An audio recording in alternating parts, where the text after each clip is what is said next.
Good evening, everybody. I would like to call the January 24th meeting of the Thousand Oaks City Council to order. Can everybody please join me in the Pledge of Allegiance? I pledge allegiance to the flag of the United States of America and to the republic which stands one nation under God, indivisible, with liberty and justice. I have the city clerk please do the roll call. Councilmember Fox? Here. Councilmember Gillette is absent. Councilmember Glancy? Here. Mayor Pro Tem Bill De La Pena? Present. Mayor Irwin? Here. Item 4 is request for continuance of any public hearing or agenda item, and there are none. And item 5 is special presentations and announcements, and I am going to move to the podium.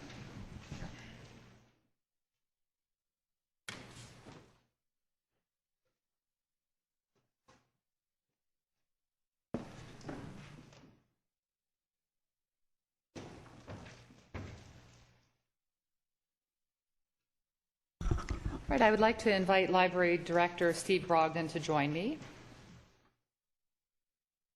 Steve. To begin our special presentation tonight, we'd like to recognize a milestone anniversary for one of our outstanding departments, the Thousand Oaks Library. The Jans Road Library facility began serving residents on January 25th, 1982, with a collection of approximately 75,000 items. Currently, our state-of-the-art library is one of the busiest in California, with a circulation of 1.5 million items each year from a collection of over 450,000 items. As the library's popularity grew, it prompted the 1991 expansion to Newbury Park, where the library now serves over 34,000 residents. Steve, the excellent service at our branch libraries and your dedicated professional staff have certainly made the libraries a favorite destination for our residents. Please tell us what you have planned for this anniversary celebration. Thank you, Mayor Irwin, council members. We're planning to stretch this out for the whole year. We've had a few things already, and we've got a couple events coming this next week. And I have a bookmark here, and we'll distribute this bookmark to council members. But tomorrow we have a program called Read to Me, Read to You, where children can listen to stories or practice their reading skills by sharing books with teens from our Total group, which stands for Thousand Oaks Library Teen Advisory League. Then on Saturday the 28th, we have a world champion juggler performing at the library, and that'll be great. And then again on Saturday, a local author, Gene Parrott, who's an Emmy-winning comedy writer. He's written for comedians such as Bob Hope, Carol Burnett, Bill Cosby, Tim Conway, and Phyllis Diller. And a book signing will follow. While I have the floor here, I really can't resist. I've got a few words I'd like to say. First, I'd like to thank Mayor Irwin and all the council for all the support the library's received. I'd also like to thank previous councils. I just happened to see Frank Schillo in the audience. Mr. Schillo was very instrumental in getting the Newbury Park Library in its present location, and I hadn't planned to recognize him, but since I see him, I'll do so. And I'd also like to thank City Manager Emeritus Grant Brimhall, for whom the library is named. He truly laid the foundation for the library that we currently have. Mary Jane Laz continued that tradition, and current City Manager Scott Micknick continues to fight for library funding. I'm very proud that we're open 7 days a week. That's a rarity in the library world these days. And the burden of this falls to the staff of the library. I asked all of our staff to come, but because we're open even as we speak, only a few could join us. So I wondered if the staff who's here would stand and be recognized, so we can just give the show our appreciation. Francine, you stand up too. Thank you. Thank you very much. There are many misconceptions about libraries these days, and one of those misconceptions is that the internet is going to be the death knell of libraries. Well, nothing could be further from the truth. Nationwide, libraries are busier than ever. Our library, Thousand Oaks Library, as Mayor Irwin said, is one of the busiest in California. Our usage figures continue to grow, and so I can report, yes, indeed, libraries are indeed alive and well. Today's libraries are a starting point. If you want to learn an instrument, you can go to the library. If you want to start a business, go to the library. If you want to do just about anything you want to, you can start at the library. Now, the library is bolstered by two support groups, Thousand Oaks Library Foundation and Friends of Thousand Oaks Library. And we're grateful to have the support of these groups. And I do have representative from the Friends, the president of the Friends, Jim Nielsen. And I'd like to ask Jim to come up and say a few words. And then I believe Mayor Irwin has something for us as well. Thank you. Mayor and City Council, I'd like to take a few minutes to tell you about our Friends of the Library. We are a nonprofit organization supporting and dedicated to enhancing the many programs of the library. For over 40 years, and that makes, I get a 30-year thing tonight, but we've been, before we became a city library, we've been active in providing monetary and volunteer support for both our libraries. Many support programs and improvements to the Grant Grimm Hall Library and the Newbury Park Library would not be possible without our organization. The beautiful saltwater aquarium, and just recently we purchased some early childhood literacy computers. Those are just two examples of our major funding that we provide to the library. In addition to those, we sponsor programs and make possible other purchases for the Thousand Oaks Library system, including books for the discussion groups, books for One City, One Book program, which was a great success this past year, rental book collections and material for the library, the spoken word and play-away systems for the library, and books for the extremely popular summer reading program. To raise money for the library, we have daily book sales and at both libraries and 2 large book sales annually. The books we sell are those donated by our public, which are not needed in the library's collection. We also sponsor several cultural tours for which the public is invited to, and most of them are always sold out and are very successful. And we currently have over 500 members of the Thousand Oaks Friends of the Library, and we're very proud of that.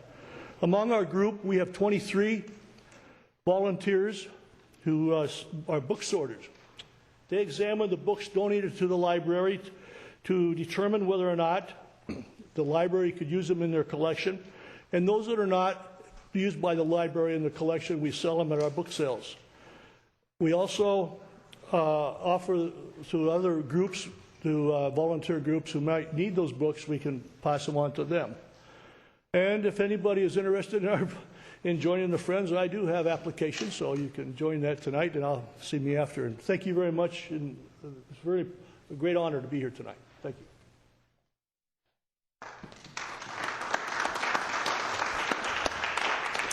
I also want to acknowledge again Steve Brogdon. He is truly an outstanding and passionate leader, and he is one of the big reasons we have such a great library. And of course, as mentioned, our children's library is amazing also.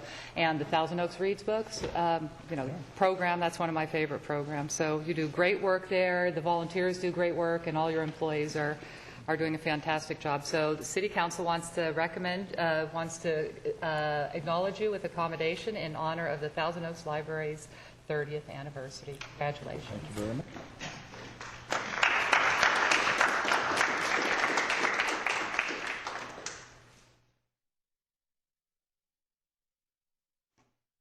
Jim?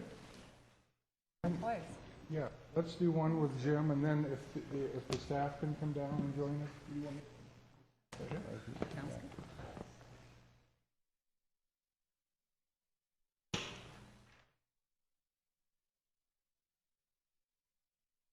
Francine, you're part of this too. I guess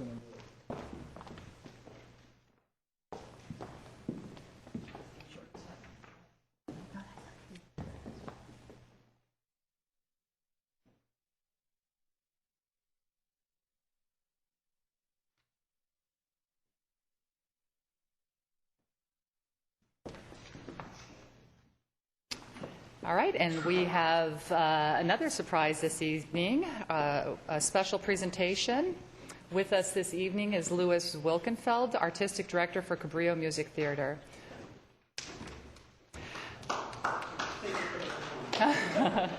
Cabrillo is one of the longtime resident companies at the Civic Arts Plaza and has brought us many exciting and entertaining performances. Periodically, they visit our city council meeting to bring us a glimpse of what is planned for the upcoming year. Louis, what can we expect to see? Should I be here? All right, I'll be there. All right, thank you, Mayor. I'm going to keep it short because I've got a very special treat for you. You guys can come on out and get into place. First of all, on January 1st, we launched Cabrillo's Road to 1776. I'm not sure if you know about this. It was into the Ventura County Star last Friday, and Allie Roy, our stage manager, is handing out a copy to each of you. And this is a project where we're going to shoot a video each day of this year from January 1st until the day we close our own production of 1776, October 28th. Each day a different video, each video a different face of Cabrillo Music Theater, talking about the incident that went on that day in 1776. It's a countdown, if you will.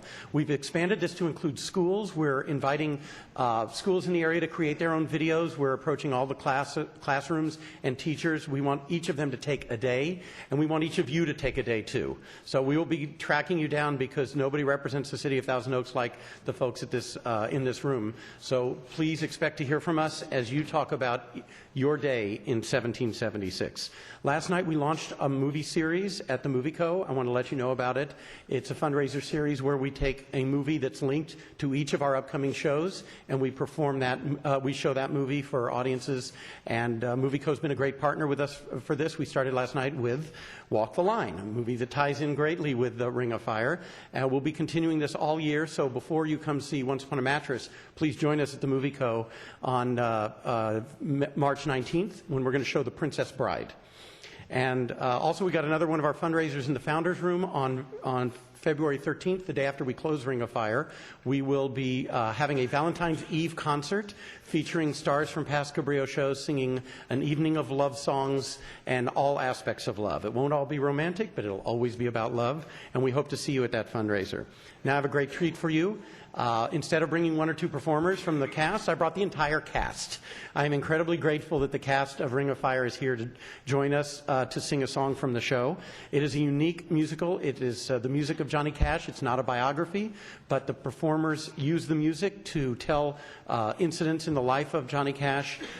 It is spiritually heartwarming. It is exciting. It is thrilling, and as you see, they play their own instruments, and what you're seeing there is some of the finest theater performers and country musicians anywhere in the United States. I'm very honored to have them here. Please welcome Trenna Barnes, Troy Burgess, Jason Edwards, who also directs, John Foley, Brantley Kearns, Jeff Listenby, who's also musical director, John Marshall, Brent Moyer, Kelly Provart, Mark Sanfilippo. The cast of Ring of Fire, the music of Johnny Cash. Howdy, y'all. Will the circle be unbroken by and by, Lord, by and by? There's a better home awaiting in the sky, Lord, in the sky. Amen. I remember when I was a lad, times were hard and things were bad. But there's a silver lining behind every cloud. Just poor people, that's all we were, trying to make a living out of black land dirt. We'd get together in a family circle, singing loud. Daddy sang bass, Mama sang tenor, we little public toy riding there, singing scenes to help a troubled soul. one of these days it won't be long, I'll be joining the middle of the song. I'm gonna join the family circle at the throne. Though the circle won't be broken, by and by, Lord, by and by. Daddy sang bass, Mama sang tenor, we little brother would join right in there, in the sky, Lord, in the sky. I remember after work,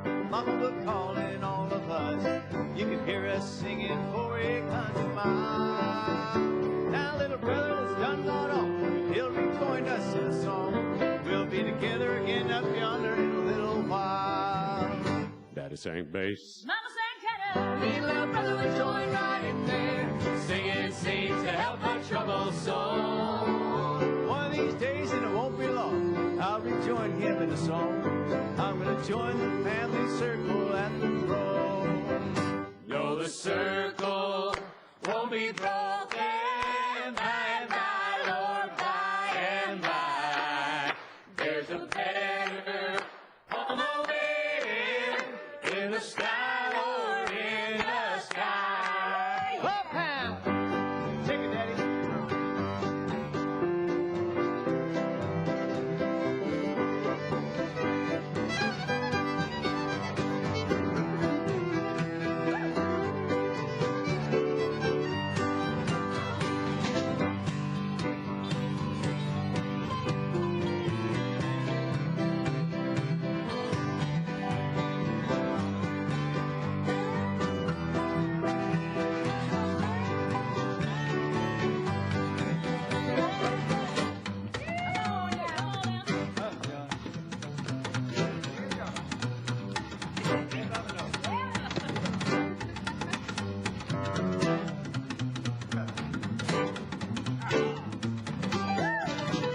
Daddy sang bass, Mama sang tenor, me and little brother would join right in there, singing seems to help my troubled soul. one of these days it won't be long, I'll join them in a song. I'm gonna join the family circle at the throne. No, the circle won't be broken by and by, Lord, by and by. Daddy sang bass. Yeah. Mama sang tenor, Me and little brother would join right in there. In the sky, Lord, in the sky. Oh, yeah.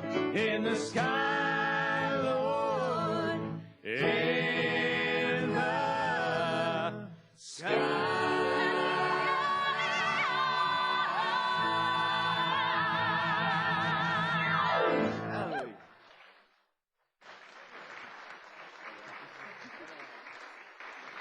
I want to thank the cast. They came right over here from rehearsal over at Hillcrest. Thank you, folks. We really appreciate it. Ring of Fire Music of Johnny Cash runs February 3rd through the 12th, right here in the building at the Kavli Theater. Tickets at Ticketmaster or at the box office. And you can always check out CabrilloMusicTheater.com for more details. Thank you for letting us come and play in your sandbox. And thank you. That was incredible. I also want to recognize this evening with us, we have Troop 757 from Thousand Oaks, and they are working on 2 badges, citizenship in the community and communications. The Boy Scouts are right up there, and say bye to them, hi to them when you see them in the hallway. All right. Item 7, City and Redevelopment Agency consent calendar.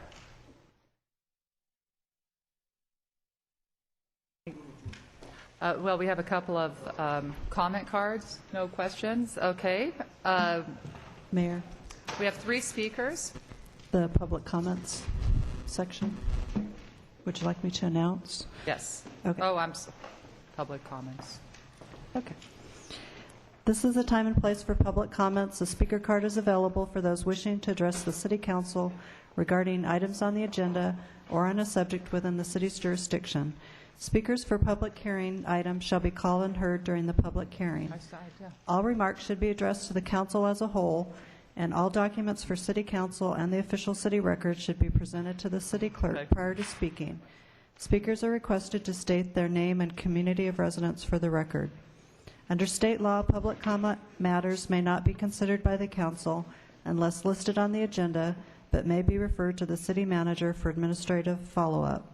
3 people have presented cards, and pursuant to council standards, speakers are allowed 3 minutes. The yellow light displays when you have 1 minute remaining. All right. Sorry, I was moving too fast this evening. Our first speaker for public comments is Nick Farthingham.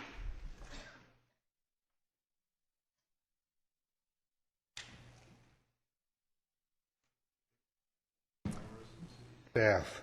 My name is Nick Fotheringham, and I'm a resident of Thousand Oaks.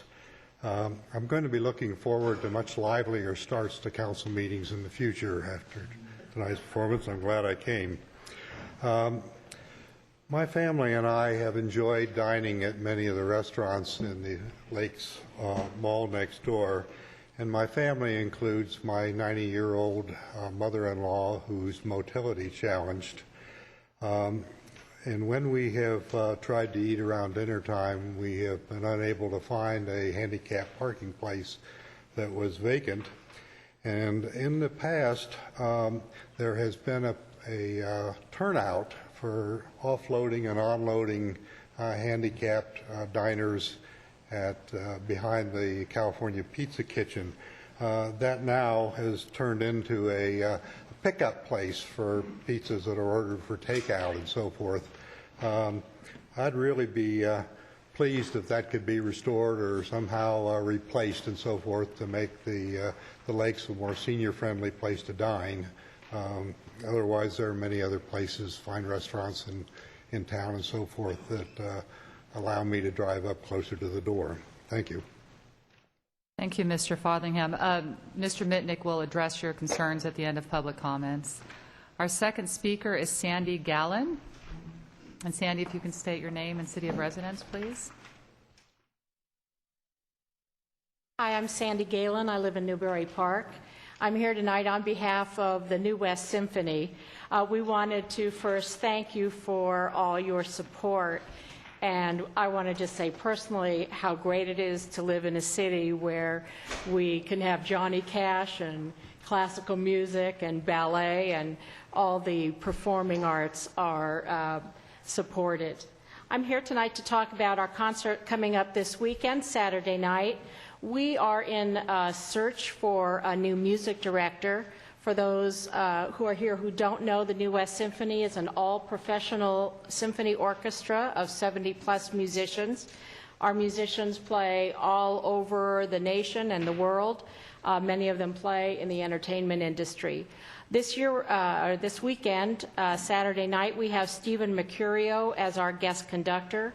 Mr. Mercurio has conducted operas all over the world, symphony orchestras. He also conducted tenor Andrea Bocelli when the New West Symphony performed with him on their West Coast tours, and recently returned from the Symphonicity tour with Sting.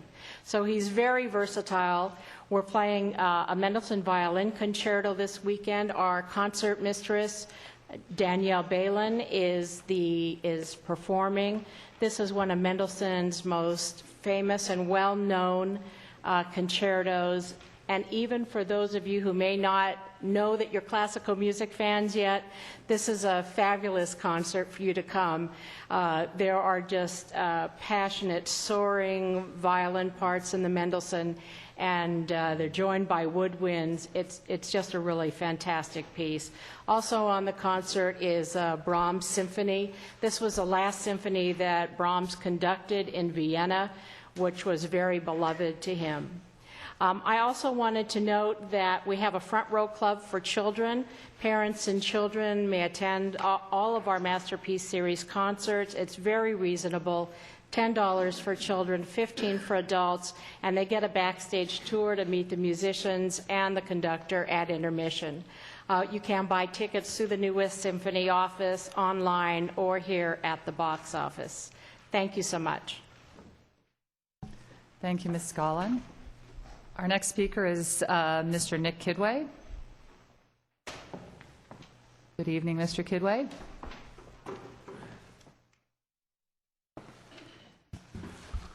Good evening, Mayor. Nick Kidway. I beg in the name of God, who is most beneficial, most merciful, still director, concerned citizens, Thousand Oaks, Honorable Council. The arrogance of government just continues to amaze us all. That's one of the biggest challenges facing us, if not others. I've never been able to understand, coming here for 20 years, why you folks do not take into consideration things like the State of the Union or like a Lakers final even, to have the meeting over here. And there are so many important things on the agenda, but who wants to give up the State of the Union, especially with all the commentators, etc. In fact, we are so unfortunate in this community that for a while, due to my complaints, I guess, the school board would meet at a separate day. But now, again, for the whole year, the schedule is pretty much meeting at exactly the same time and same time and same day. So if people want to go to both meetings, they cannot participate. I mean, as an immigrant, I find it very abhorrent, this behavior. That's one of the reasons, there was a presidential candidate with a 999. I don't have such a wonderful life like him. He went, Mr. Fox says, what happened to him. But I would like TOTV to show the 30-30-30 plan that I have proposed. 30% salary cut above people who make over 150,000, which is over a dozen employees over here.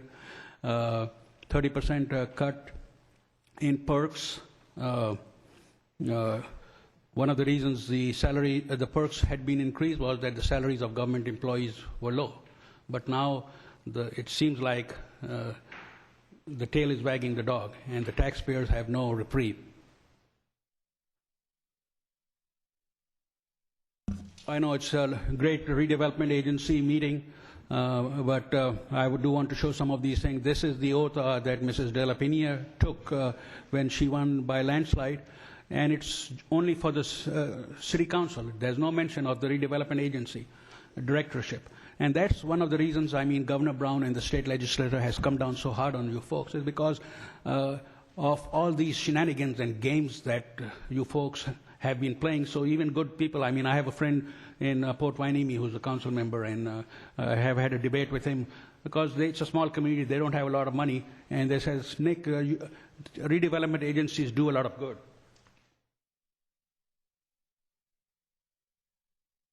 Just to show you, this is going to come up next in the consent calendar also, is that even though you are talking about the budgets and stuff like that on the redevelopment agency, there's no chart, hardly anything being presented tonight on this thing. And since people don't show up over here, you can get away with murder.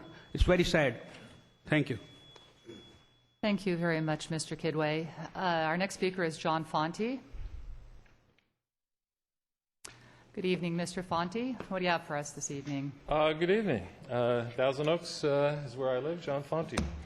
I'd like to wish a happy birthday to Mayor Jackie Irwin, who turns 50 years old this month and is getting a really big gift from Thousand Oaks taxpayers. That's lifetime health care benefits for a part-time job. I'd like to remind the public that last year the council majority, including the mayor, approved this benefit for themselves. This benefit may also help Mr. Fox in case he lost anything from his 2 recent demotions at the LA Fire Department. If Mrs. Irwin or other young council members, such as Mr. Fox, live to be in their 90s, then at the current $25,000 a year cost, their benefits could easily cost the city's taxpayers $1 million each. To defend the council, Mrs. Irwin often refers to a dubious legal opinion from the former city attorney, which has never been made public. Instead, there should have been an outside legal opinion and a citizens committee to review it. Nevertheless, happy birthday, Mrs. Irwin. I'd like to comment now on public hearing item 10A. But first, I'd like to point out that the new city code prohibits me from speaking on it. The code says, quote, speakers wishing to address a public hearing matter should only address the city council during the public hearing on the matter. That means I can't speak now during public comments. It's obvious, and thanks, Mr. Mitnick, for giving Ms. Irwin instructions on how to deal with this issue. It's obvious that your new code was meant to squash free speech by forcing the public to wait hours to speak on controversial public hearings held later in the meetings, not as early as these public comments are. The proof can be found last October 25th at the meeting on the controversial Boulevard-specific plan. City employees at the welcome desk over there told people they should not speak during public comments regarding the regarding the Boulevard public hearing, that they must indeed wait hours for the actual hearing. That night, and that night only, the city clerk even modified her regular verbal instructions, concurring those same instructions. Of course, the public, not knowing any better, followed instructions, and most could not stay that long. And right on cue, the newspapers reported a low public turnout. I think it's despicable that the council majority would stifle our First Amendment rights. Our soldiers fight and die for our freedoms, and little public officials look to take these rights away whenever they can. How about the recent attempt by LA County Supervisor to limit speaker times to 3 minutes total for an entire meeting? Is that next for the City of Thousand Oaks? So regarding item 10A, and pull my mic if you want, but I do not support giving anything to Rick Caruso and his Lakes boondoggle without first getting CPA audited financial statements to corroborate his financial return or lack thereof. Thank you. Thank you very much, Mr. Fonte. And Mr. Mitnick has some comments for the public speakers. Madam Mayor, members of the council, the first speaker had some comments about disabled parking spaces at the lakes, and we'd be happy to talk to him further about that. Just by a little bit of background here, the number of disabled parking spaces that are there today are, I want to say, significantly more than were there a few years ago. There have been some additional spaces added, and coincidentally, the city attorney and myself did go out and actually count them and look at them. So we'd be happy to talk to the speaker and learn more about the challenges he faced and try to address the concerns he raised. Then we had a speaker toward the end made comments about the order of speakers on agenda items.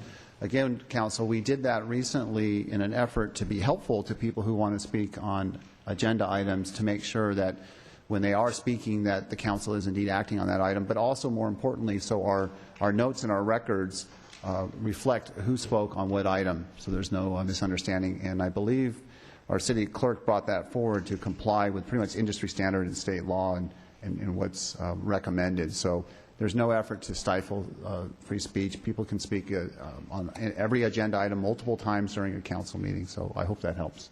Thank you. Thank you, Mr. Mitnick. And now we are on item 7, City and Redevelopment Agency Consent Calendar, and I don't think we had anything to be pulled. And move approval. We have speakers. Okay. All right. We have 2 speakers, and first I'd like to bring up Mr. Rich, because I should know your last name, Rich, I'm sorry. Kikuchi. Yeah.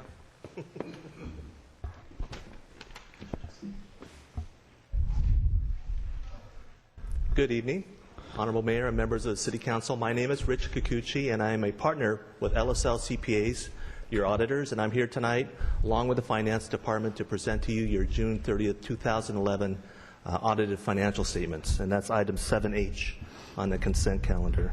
The audits, it was a lengthy process. It took several months, but the audits went very well for the year ending June 30, 2011. Actually, during the course of the audit, I met with the Finance Audit Committee several times. The audit involved an interim contact in the springtime, and during that time I met with the Audit and Finance Committee. The year-end audit took place in the fall. Again, we discussed the results of the audit with the Audit Finance Committee, and we actually met with them again today. The audit, as I mentioned, went very well. There was a clean opinion rendered, which is a good thing, an unqualified opinion. And we also issued, along with the financial statements, our SAS 115, or the management letter. And I'm happy to announce that there's no items to note, no significant deficiencies or material weaknesses. I know it's on the consent calendar, but I wanted to be here tonight to answer any questions if you might have any. I'm always available for you to contact. I do want to thank John Adams and his staff for making it another successful audit. I really have high regards for the Finance Department, and so I'm here tonight to answer any questions if you have any. Thank you very much. Any questions of our auditor? Thank you. Thank you. Our next speaker is Mr. Kidway.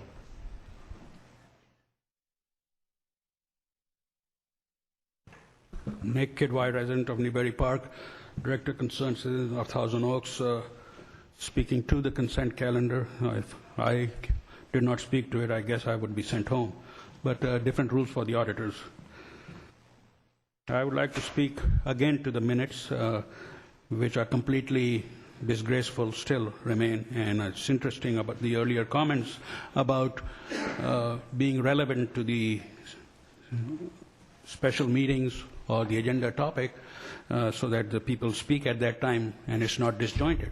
But the minutes, all they do is put the name, John Fonte, Suzanne Duckett. In fact, for a while, they did not even put a position of pro and con. In fact, when you have a lot of people, like for the auto mall, you have a grid. And in the grid, it's not really saying which position that people have taken.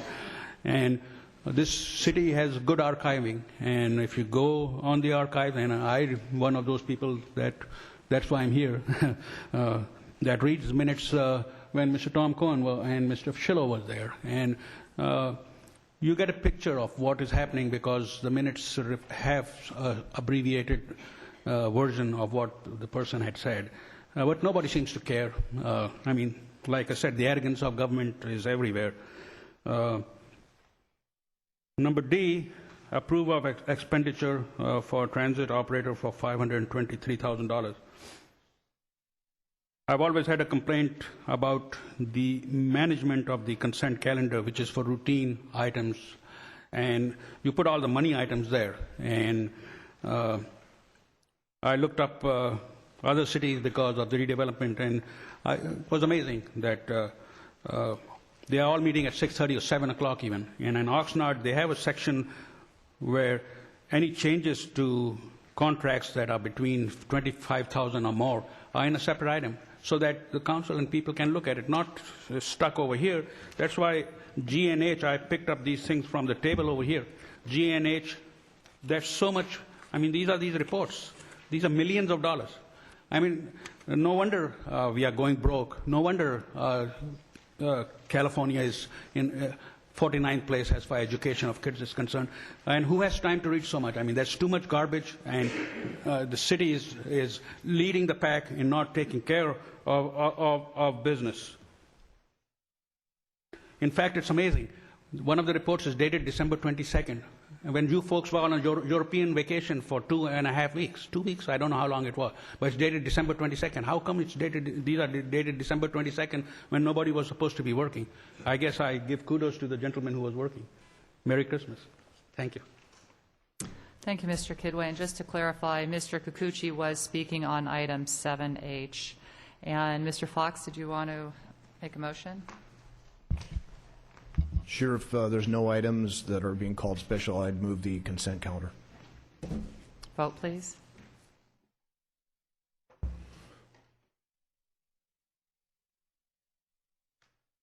The motion carries 4-0 with Councilmember Gillette absent.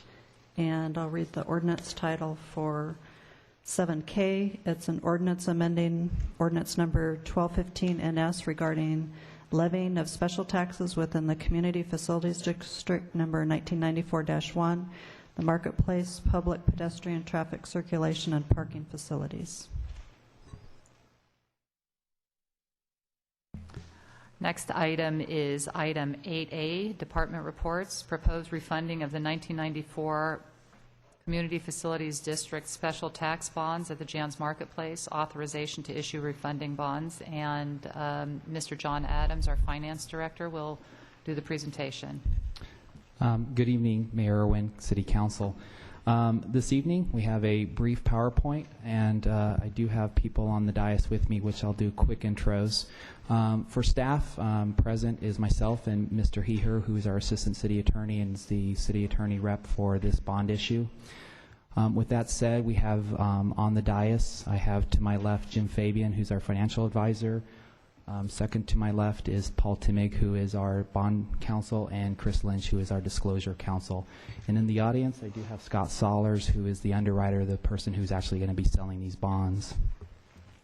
Quickly, this is just the background. Back in 1994, the district was formed, election held, and bonds issued in 1995. As you know, City Council, the major property owner, petitioned to have the bonds refinanced in 2011. Quickly, these are the past council items, actions that you have taken. Initially, September 13th, the petition and public hearing was called. We did postpone that public hearing or continued it for 2 council meetings and actually held it December 6th. The election was called, and January 10th, the election results were determined. Both Sears and Jan's Marketplace voted positive for the refunding. So that's the point in which we're at now. Tonight, what we're here to do is get council approval to go ahead and issue bonds. So quickly, summary of the refinancing. Again, both property owners are on board, submitted petitions, and voted positive for the refunding. The goal of the refunding is to improve cash flow for the Jan's Marketplace, which is the majority property owner. And this is done not from present value savings from interest rates, but extending the debt. With that said, I'm going to turn over to Jim Fabian, who's just going to talk briefly about the financing and the summary, and then he'll turn it over to Paul and then Chris. Thanks, John. Mayor, members of the City Council, Jim Fabian, Fieldman, Rollap and Associates. As John mentioned, the par amount of the refunded bonds will be $26.2 million, roughly $26,170,000. We estimate, based upon current market conditions, that our net interest cost will be 6.19%. The bonds will be sold by Stone & Youngberg to sophisticated investors. The bonds will be sold in denominations of $100,000 denominations. And the bond proceeds will be used to fund an escrow fund, which will be used to defease the existing bonds, to fund a new reserve fund, and also to pay for fixed cost of issuance. On the next slide, in terms of, as John mentioned, the financial results, there will be no present value savings due to the extension of the bond term. The annual savings estimated for the existing property owner will be approximately $556,000. This is our best estimate based upon current market conditions, and that will be from the term 2013 to 2024 to provide cash flow relief to the owner of the shopping center. The extension of the debt will go out to 2031 with an approximate cost of $1.8 million. As part of the process that was done for the refinancing, the city engaged an independent appraisal to do an independent appraisal of the market center. That firm was BTI Appraiser, and they came up with a value for the marketplace of $53 million. The Sears parcel was not appraised. The current assessed value per the Ventura County Secured Property Tax Roll for 1112 for the Sears Center is approximately $14 million. The property value to the proposed public lien ratio for the marketplace is 2.51 to 1, and the Sears parcel is 2.88 to 1. Bond counsel on the next slide will talk about the importance of those ratios on the next slide. Good evening. My name's Paul Timmig. I'm with Quinton Timmig, your bond counsel.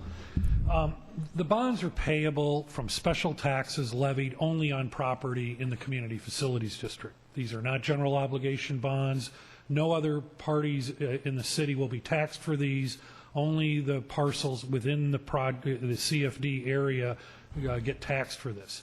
Sears owns one part of the center. Marketplace owns the rest of the center. So it's important to note these lien to value ratios. This is the value of the property versus the amount of bond debt against it. State law generally requires a 3-to-1 value, that the property be at least 3 times the amount of the bonded indebtedness. However, it does allow, on a 4/5 vote of the council, for specified public policy reasons, you can approve this type of bond issue and move forward with it. I've done a number of commercial districts in my career, a number of other shopping centers. It is not that unique to have less than a 3-to-1 for a shopping center. These, as you may know, Melrose districts include residential districts such as Lang Ranch. There, the 3-to-1, when Lang Ranch was undeveloped, when we first put that Melrose district in, was much more important to have a strong lien to value ratio. In a commercial center, it's just not as applicable as it would be for a residential Melrose. So one of the things in the resolution tonight is the council making a finding that this bond issue should proceed for the public policy reason that it will help stabilize the economics of the center. The $550,000 of annual savings will help the cash flow of the center. Some of that will go right to the benefit of tenants. Some of the tenants, they pay the Melrose tax as a pass-through on their leases. Others don't. And I think I've heard that it's about 70% of the taxes are paid by Marketplace, 30% by some of their tenants. So some tenants will get relief from this also. But we do need a 4/5 vote to make this finding and proceed. Then the resolution goes on and approves a number of bond documents that implement the financing. They detail, again, that these bonds are payable solely from the special tax revenues levied on property in the Community Facilities District, that they are not general obligation bonds. However, the city will have continuing responsibilities to be sure that special tax gets levied. We're doing refunding bonds. You've been levying taxes in this district for years on the original bonds. These are not new money bonds, as we would call them. They're strictly refunding bonds. So these duties you've already been undertaking for the existing bond issue. There's nothing new here. You have to levy the tax. If they don't pay it, you have to go foreclose on them to enforce the tax lien. And then there's annual reporting obligations to the state and to bond investors. The specific documents being approved are a fiscal agent agreement. That is the primary bond document that sets forth all the terms of the bonds and their repayment. It sets up things including a reserve fund. If taxes didn't get paid on time, there is money to keep the bonds current while we go collect the taxes. And it otherwise specifies exactly how the flow of funds works. And one of the other funds is an administrative expense fund. The tax levy does include money to pay for staff time and the city's costs related to the bond issue. So you are not intended to go out of pocket for the administration of this deal. And you haven't for the existing bonds, and the new bonds are structured again to be sure we cover the city admin costs. There is also a supplement to the fiscal agent agreement for the outstanding bonds. Some of the bonds are not callable. However, the bondholder that owns those bonds is willing for a price to surrender those bonds so that we can pay them off. That price has been negotiated and factored into all the economics that Mr. Fabian talked about. So we're amending the existing bond agreement to allow these non-callable bonds to be called, again, with the consent of that bond owner that owns those bonds. There's a very brief amendment to the operating agreement for the parking facility that was financed with the bonds, a very technical amendment we need to be sure that that agreement is on all fours with IRS requirements for management contracts for bond financed facilities. So it's just a minor technical change to the term of the agreement to allow every 5 years either the city to terminate the management contract or the manager to be able to terminate that agreement. It's expected, though, that Marketplace would continue to operate the garage for the remaining term of these new bonds. There's also approval of an escrow and deposit and trust agreement. That's where we take the bond proceeds, set them aside to be used to only pay off the old bonds. There are other bond proceeds that pay cost of issuance and fund a reserve fund, but obviously the bulk of the money goes into this escrow to pay off the old bonds. The resolution also approves some bond sale documents that Mr. Lynch is going to talk to you about. Mayor, members of the council, my name is Chris Lynch. I work at Jones Hall. We're the city's disclosure council. We're a legal counsel to the city, and our job is to help make sure the city complies with federal securities law when it undertakes a bond financing. Federal securities laws basically say that the city has to describe in a disclosure document called an official statement all the material facts about those bonds. And a material fact is anything a reasonable investor would take into consideration in making the decision to buy or sell the bonds. So as disclosure counsel, we drafted 3 documents with an eye toward federal securities law. First, a preliminary official statement, or POS. This document is distributed to potential investors in the bonds by the underwriter. A final official statement is given to the bond owners after they purchase the bonds. The POS, or preliminary official statement, describes the bonds and the security for the bonds. As Paul Timig mentioned, the bonds are payable only from special taxes levied on property owners in the Community Facilities District. So the official statement focuses on the landowners in the district and how their land is used. So primarily Thousand Oaks Marketplace and the Jan's Marketplace, and then the Sears property. The disclosure document, as you can see, is a lengthy document, and it is the result of a lengthy collaborative process with the property owner, Thousand Oaks Marketplace. They've been cooperative in providing information about their operations within the Community Facilities District. The second document is a continuing disclosure certificate, and that document describes the city's ongoing annual disclosure obligations as long as the bonds are outstanding. The property owner, Thousand Oaks Marketplace, will also execute a continuing disclosure certificate, and it will agree to provide information about its property in the district so long as the bonds are outstanding. The third document is a bond purchase agreement, and that is the contract between the city and the underwriter, and it details the conditions under which the underwriter will be obligated to buy the bonds from the city.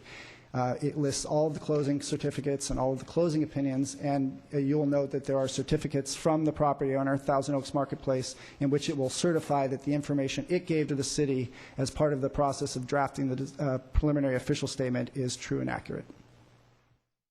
John, I think we'll now talk about the schedule. Quickly, we talked about all the council actions up to date. This is the timetable over the next 6 weeks after tonight's authorization by City Council, approving all the documents and giving the go-ahead. We will call the 1994 bonds on the end of the month. Those become payable March 1st. We will price the refunding bonds the second week in February, and the closing will be the 22nd, and that's when we will call the other bonds between the 22nd and March 1st. So that's the schedule for staff over the next 6 weeks.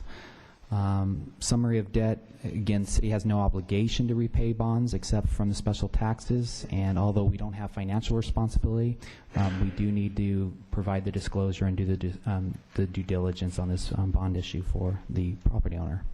So tonight's recommendation is to adopt a resolution authorizing issuance of the refunding bonds. And with that, staff and various people are available for any questions that City Council may have. Do we have questions? I just have a question for the city attorney about the 4/5, since we're only 4 council members. So is that an issue at all? Yes. For this to move forward, there would need to be 4 affirmative votes. Thank you.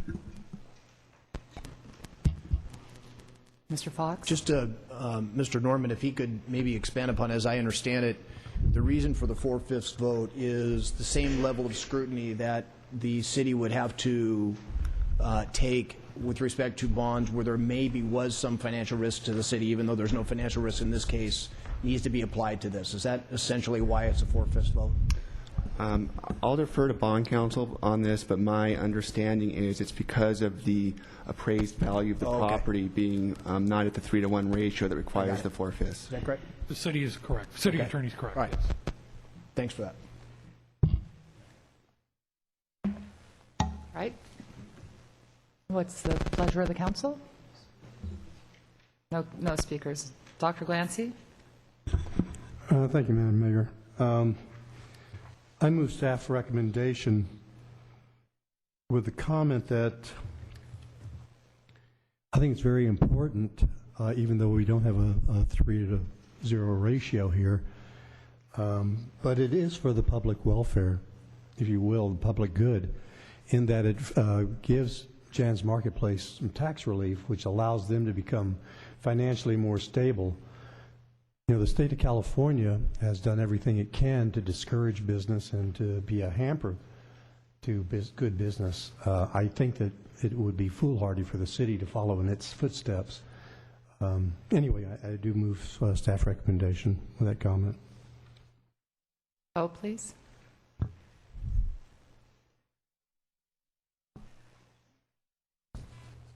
The motion carries 4-0. Councilmember Gillette absent. Nice. Department reports 9A, City Council Redevelopment Agency Department Report, Redevelopment Agency Housing Assets and Functions and Updating Enforceable Obligation Payment Schedule. And our first presenter is going to be the City Manager, Scott Mitnick. Okay. Madam Mayor, members of the Council.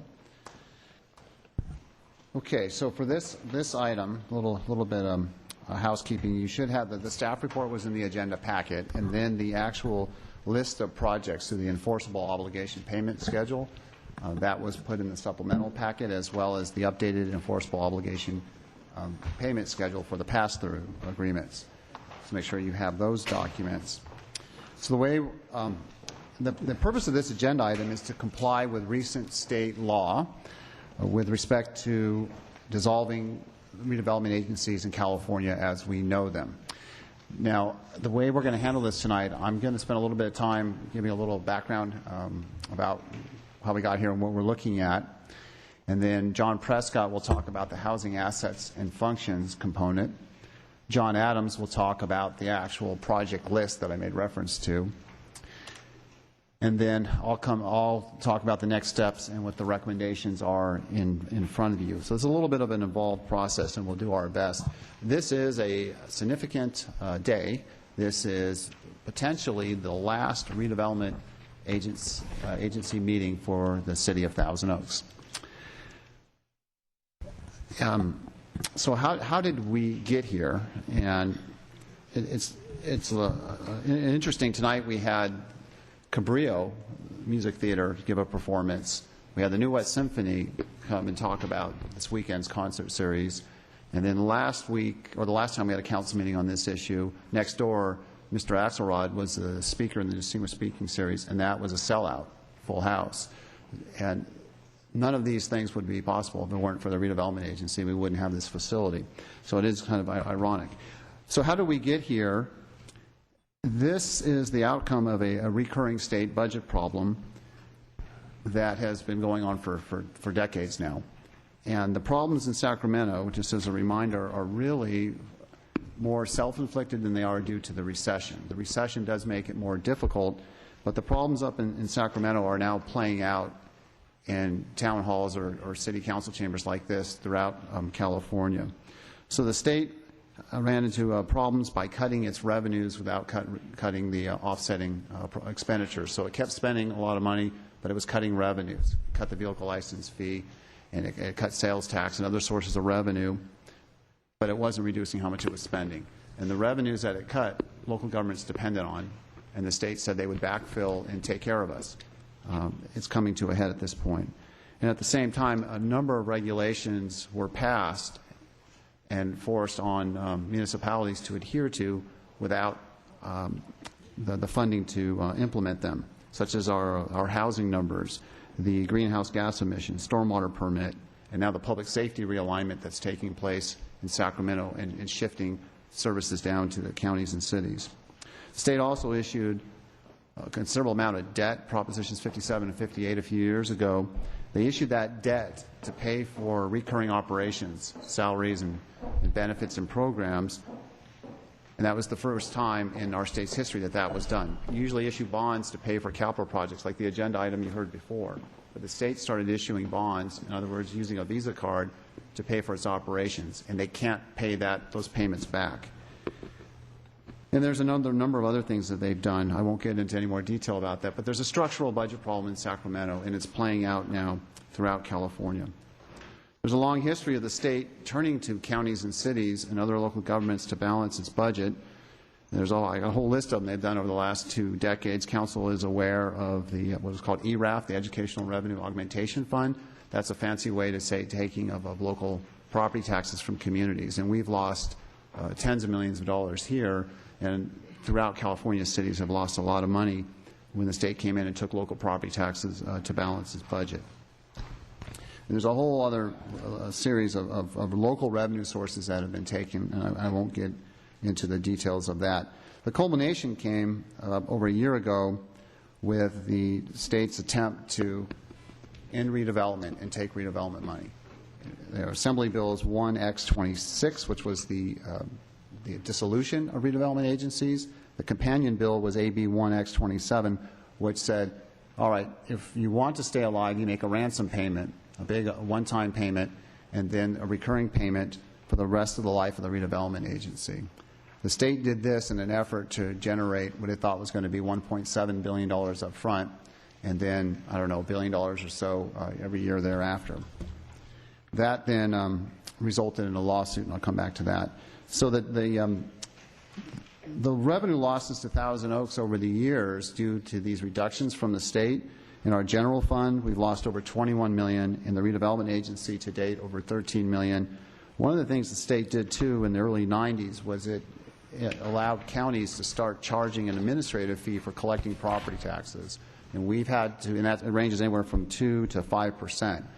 So our municipality has paid well over $10 million, actually over $20 million, or the exact number is hard to pinpoint, but it's tens of millions of dollars that have been paid. So the local communities had to pay the price for the state not balancing its budget. In response, what cities and counties have done is they've gone to the voters statewide, cities have, to get measures passed to protect what limited resources were, or local revenues were left. For example, in 2002 with Proposition 42, this was passed by the voters of the state to protect highway, roads, and gas tax funds. Proposition 1A was passed in 2004. Basically said, hey, state, you can't go take local revenues, with some exceptions. Proposition 22, which was passed last year, November 2010, that was done to deal with the exceptions, redevelopment primarily, and some transportation and some other pieces. The state still tried to take those revenues, and that's what resulted in the Supreme Court challenge by the League of California Cities, California Redevelopment Association, and other municipalities. That outcome was not favorable, and it has resulted in essentially the end or the death of redevelopment as we know it. So what was the legislation all about? What was the governor and legislature trying to do? The legislation was put together in a very hurried manner, had very little public scrutiny. It just came out, and then we had to react to it. And it is nothing more than, and I know these are strong words, but it is a state money grab. It is a way for the state to reach into local government and take local tax dollars so it can balance its budget and meet its financial obligations. It's the largest money grab in our state's history, and it really has nothing to do with the efficacy or the effectiveness of redevelopment agencies. And the legislators who voted on this have later told us, we didn't intend to end redevelopment, we just wanted your money. So it's also a shift in control and power, and the power from local communities to deal with their local revenues has been further shifted to Sacramento because they want the local money for state purposes. And then with the possibility of having to put thousands of parcels throughout the state up for sale, if it plays out the way the state envisions, it will end up being the largest de facto eminent domain taking in, if not our nation's history, certainly the state's history, because they're coming in, taking assets that belong to the local community and putting them up for sale. So I mentioned it's a major paradigm shift. So how will this work? The state will come in and attempt to seize local revenues, local bank accounts, local assets, local land, and they will use what they can take to balance its budget and meet its funding obligations, such as to schools from the Proposition 98 funding guarantee. There will not be any additional net new money for schools, not statewide, not here in the Conejo Valley. And our school district understands that, and we've been working with the superintendent and their attorney continuously. We did it as well as today. They are in full agreement with that understanding. And also, we were talking with some of the attorneys that you heard earlier before tonight that this effort here will not generate the $1.7 billion the state is claiming that it will. It'll generate far less. The League of California Cities and the California Redevelopment Association actually did put forward an alternative before it went to the Supreme Court, and the state said no. The alternative would have generated far more money than what the state will ultimately receive. And that's an important point for people to understand, that cities and redevelopment agencies did put forward an alternative compromise proposal, And then what they were trying to do, actually, is to emulate what redevelopment agencies like the City of Thousand Oaks has done for years in terms of our pass-through agreements. A lot of cities who have older redevelopment agencies don't have the generous pass-throughs that we do. So that leads to, well, what about our redevelopment agency? With today being the last potential meeting of the agency, it's important to note that it was created in 1971, and it was used to implement the Founding Fathers' vision for Thousand Oaks, like this facility, the Civic Arts Plaza. When the first general plan was done in 1971, the goal was to have a civic auditorium, a central gathering place. And if you talk to, we recently recognized the passing of Alex Fiore. One of the things that he had wanted and talked about was the central gathering place, a place where cultural events and activities could take place. I think they would be more than pleased, the original council members, as to what we produced with this facility and the type of venues that we have here, the regional symphony, the Civic Light Opera, the Distinguished Speaking Series, etc.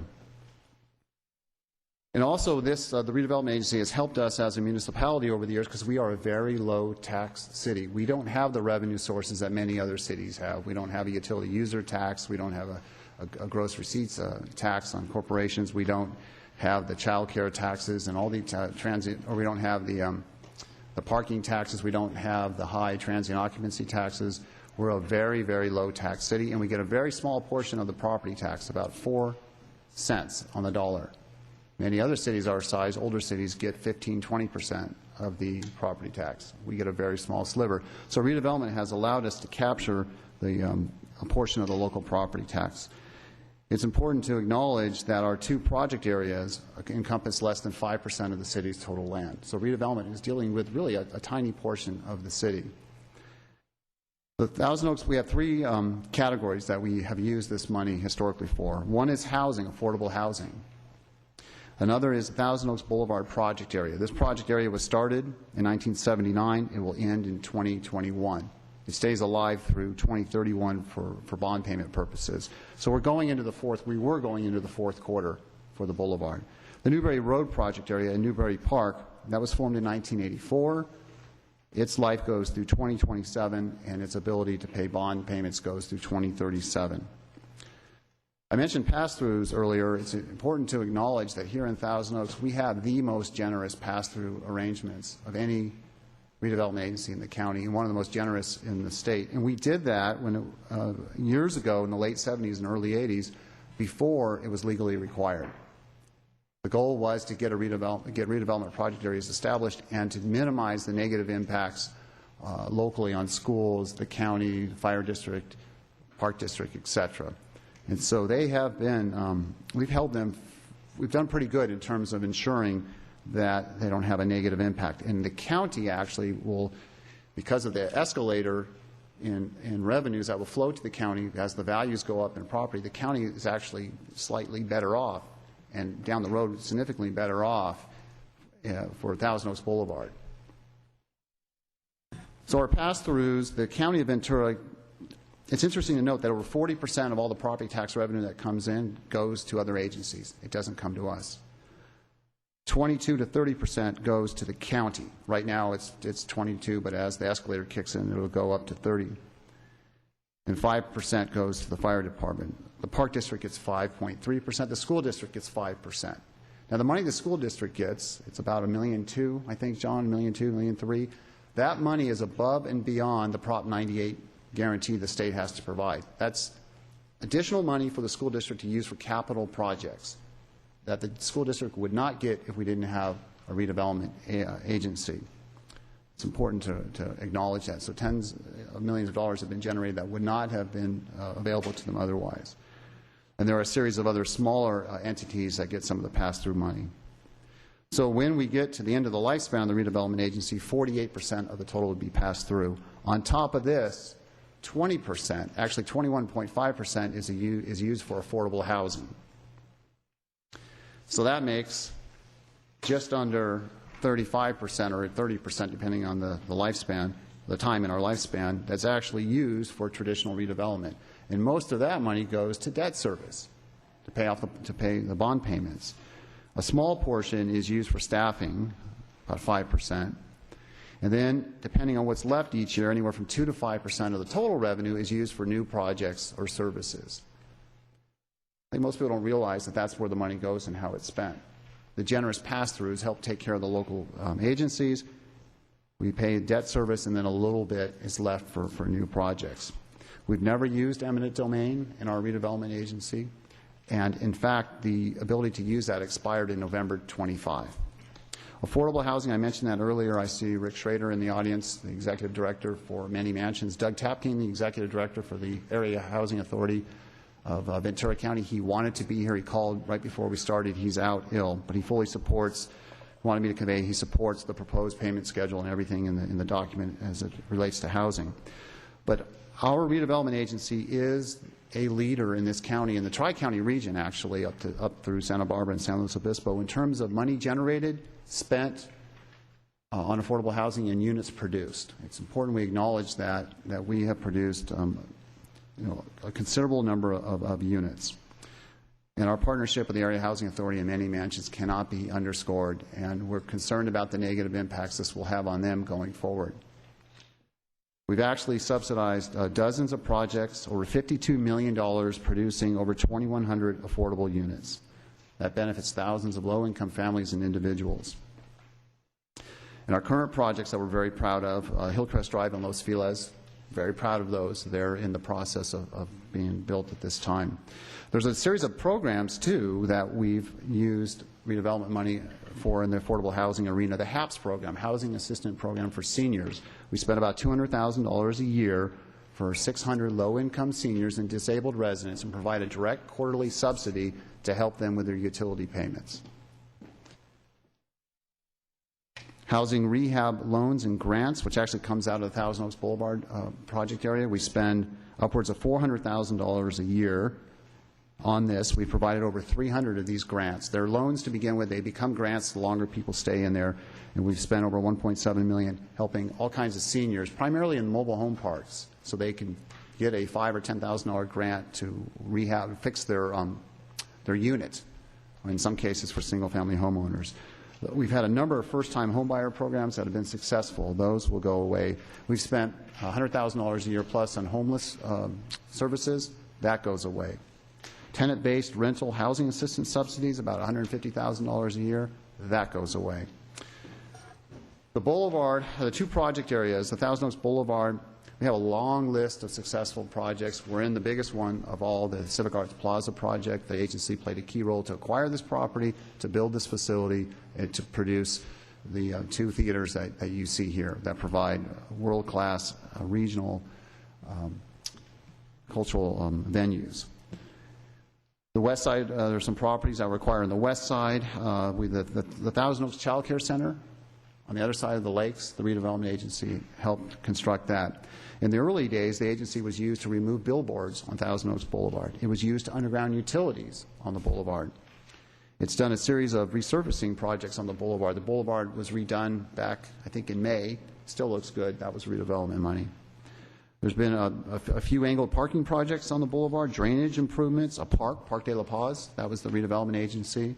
The agency went in and helped acquire some distressed properties a long time ago along Hampshire and in the Royal Oaks Drive area. Commercial revitalization grants, over $1.5 million spent to help 36 businesses. That will go away. A number of flood control projects, other park improvements, Hampshire Road widening, Greenbelt, I mentioned that earlier, Moore Park Road widening, median landscaping projects over the years,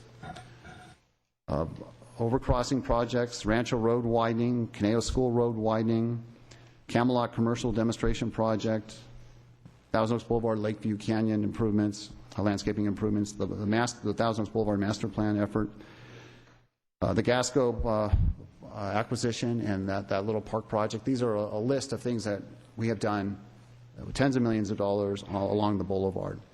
Newberry Road, the other project area, a number of drainage projects, Borchard Road interchange improvements, Borchard Road overcrossing, Newberry Road, Ventu Park Road, the traffic signal there.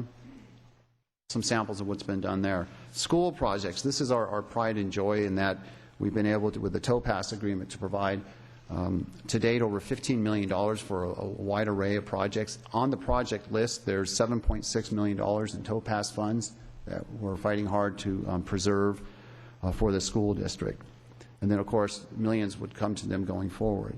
What have we done with the schools? What have we done for the schools with the redevelopment agency? We help produce and performing arts centers at the high schools, swimming pools at the high schools, football stadiums at the high schools. A high school, one of the high schools, we did the scoreboard for the pool. A number of parking lot projects at elementary, middle school, and high schools were done over the years with redevelopment money. Several classroom additions have been done. A fair number of HVAC projects were paid for with the redevelopment agency. And these are schools all over town, actually, not just within the project area. Asphalt projects, play areas. We've done a number of play areas at elementary schools. A whole series of other improvements, and we've helped the district offices as well with projects at the district office. Current projects on hold, if we didn't have this action by the state, right now today over $20 million worth of projects would be under construction. That would have employed hundreds of construction workers and other related jobs, and, and these projects actually would have benefited the school district. So future projects, there are a number of affordable housing projects, projects on the boulevard and Newberry Road that are at risk. The project list we put together helped to save those. There are staffing impacts as well. We have a small redevelopment agency with a small number of employees, and we're doing our best to deal with that situation. The successor agency resolution that you passed on January 10th, the purpose of that was to begin the process to wind down the redevelopment agency. The next step is what is before you tonight to deal with the housing assets and functions, and John Prescott will walk you through that. After that, then we're going to go through the project list of projects we're recommending to keep alive. In the staff report, we also talk about the council now will be the city will be the successor agency. Redevelopment agency will conclude as of February 1st. The next step after all this is for an oversight board to be established, and that's explained in the report. It's essentially 7 members, 2 of which are up to the mayor to appoint, and that will likely be the council as a whole would weigh in on that. And then the county board of supervisors, they get to pick one person to be on the oversight board, and there are oversight boards for each former redevelopment agency. And then the largest special district, which is the fire district, which is also the board of supervisors, they get one appointee. The county superintendent of education gets one appointee. The chancellor of the California community colleges gets one appointee. And then the general public gets one appointment, and that comes from the board of supervisors. So essentially the board of supervisors will get 3 appointments. The county superintendent gets 1. Chancellor of the community colleges gets 1. City gets 2. There are bills and lawsuits out there. I'll just touch on them briefly because it gets confusing. But there's proposed legislation, SB, Senate Bill 659, Padilla. He's the Speaker of the Assembly. The goal with this is to delay the implementation from February 1st to April 15th. It's unclear if that's going to be signed into law by the governor. But we have to act as if this is going to happen on February 1st. There's also a bill out there, Senate Bill 654, and what it's trying to do is to help with the affordable housing funds to provide total protection to the existing funds that aren't committed in the low and moderate income housing fund. There are a number of lawsuits. The city of Cerritos et al., which includes the city of Oxnard, they have filed a lawsuit in Sacramento County Superior Court challenging the provisions of AB 1X26, and they're seeking a temporary restraining order, and they're dealing with the impairment of contracts issues. I'm not an attorney, so I don't want to sound too much like one, but they're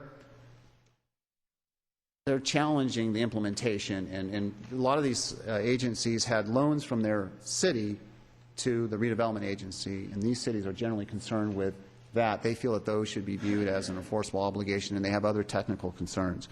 That decision is due on January 31st.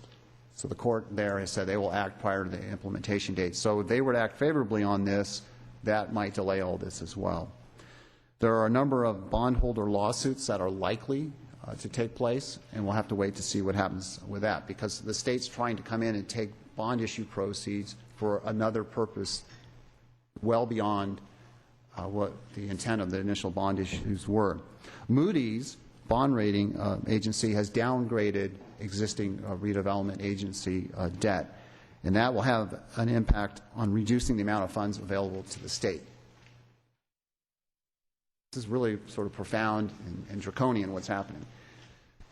Okay, so that's kind of the overview of the agency, what we've done, where we're at. So John Prescott in a moment will talk about the housing assets and functions. And again, I was asked to make it clear that Doug Tapkin couldn't be here, but the Area Housing Authority is supportive of what's in front of you. After John is done, we'll go to John Adams to talk about the project schedules. Dr. Jeff Barstad, the superintendent of schools, wanted to be here tonight, but there's a school board meeting tonight because he wanted to voice his support for the project list and everything else that's in here. And he asked that I specifically make that known to the council. Then when John Adams is done, I'll do the wrap-up and we'll talk about the recommendations that are in front of you.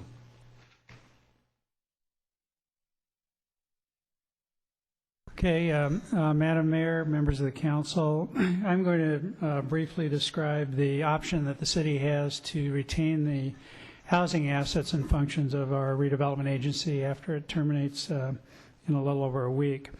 Under the state law, most assets of the redevelopment agency are to be disposed of by the successor agency, which in this case is the city itself. There is an exception for housing assets and housing functions.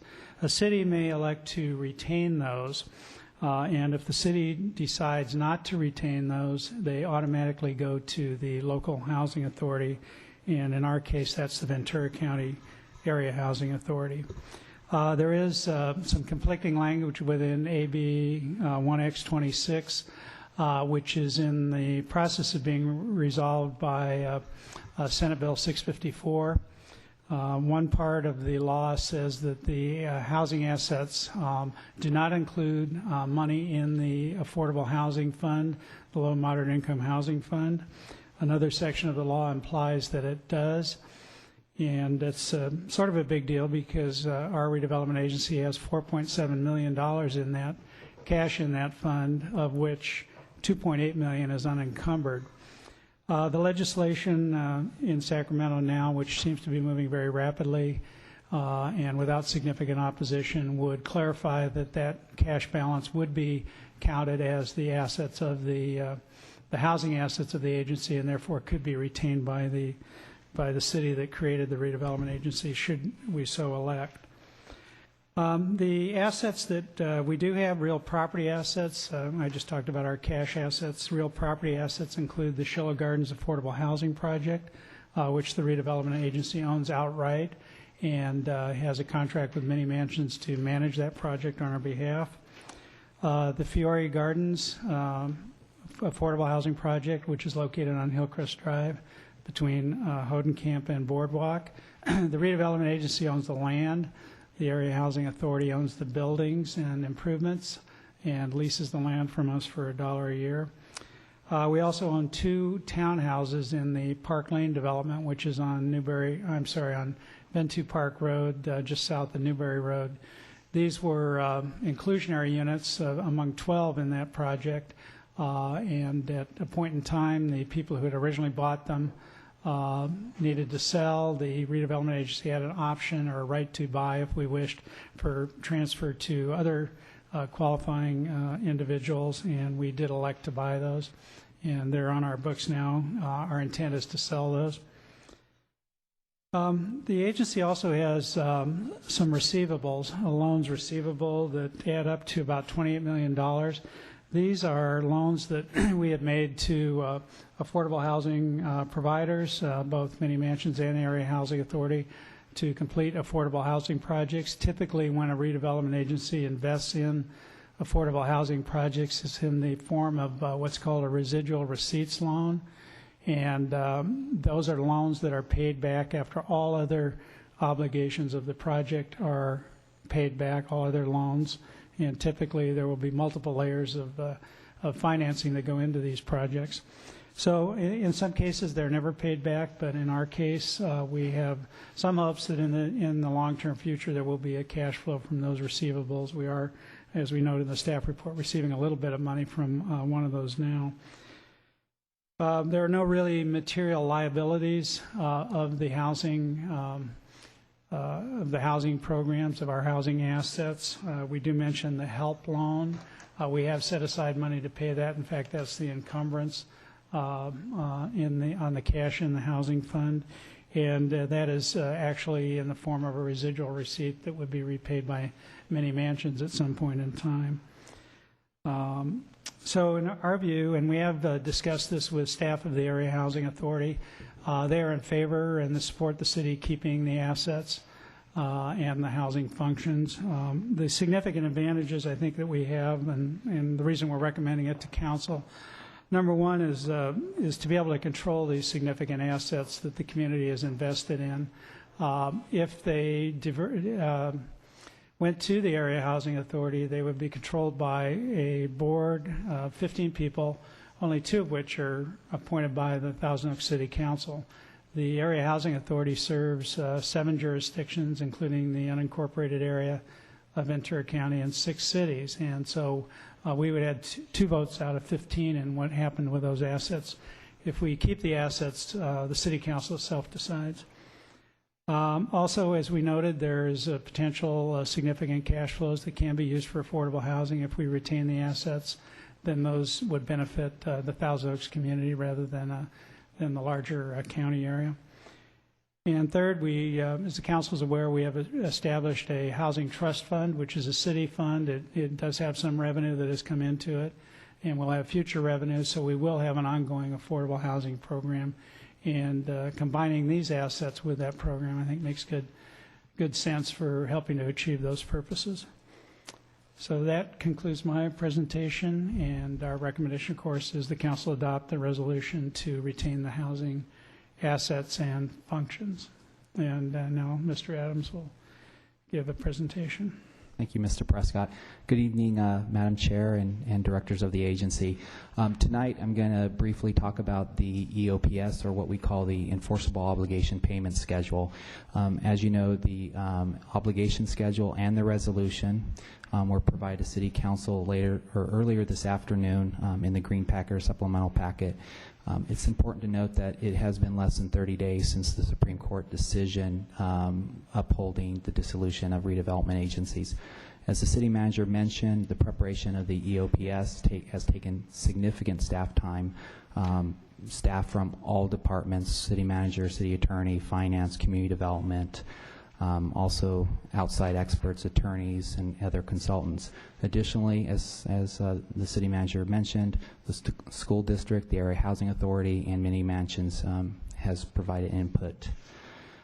As far as the EOPS background, the Enforceable Obligation Payment Schedule is a mechanism to provide that was provided by the legislation for redevelopment agencies to list the items or obligations of the redevelopment agency before dissolution. Now, the importance of the EOPS is that this list will be the basis for all payments going forward, not just for the redevelopment agency for the month of January, but going forward for the successor agency. So this is the basis of all payments to be made on obligations going forward. This EOPS will be submitted to the County Auditor Controller, the California State Department of Finance, and the State Controller. With that said, this EOPS will also be the basis of the ROPS, which is the Recognized Obligation Payment Schedule, which will be approved by the Oversight Board, hopefully before May 1st. This is an updated EOPS. As you know, the agency took action in September to adopt an initial EOPS, and this was when, given by direction based on Supreme Court decision, or Supreme Court listening to the arguments, it was suggested to adopt an initial EOPS. And so that was adopted by the agency September 13th, 2011. And that covered the periods from July 2011 through December 2011. This updated EOPS covers periods from January 2012 through June 2012. Again, staff spent significant time, prepared a very conservative schedule to ensure that every obligation was listed.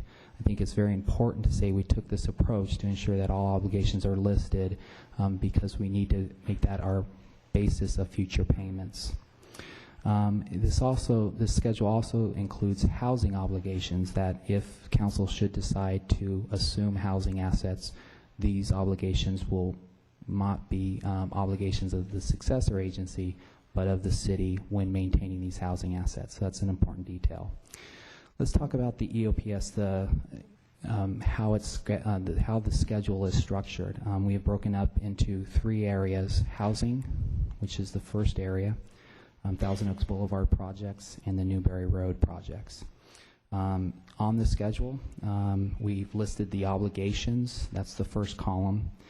And a lot of reasons why an item could be on the list. One, there are bond issues that we have obligations to bondholders to pay.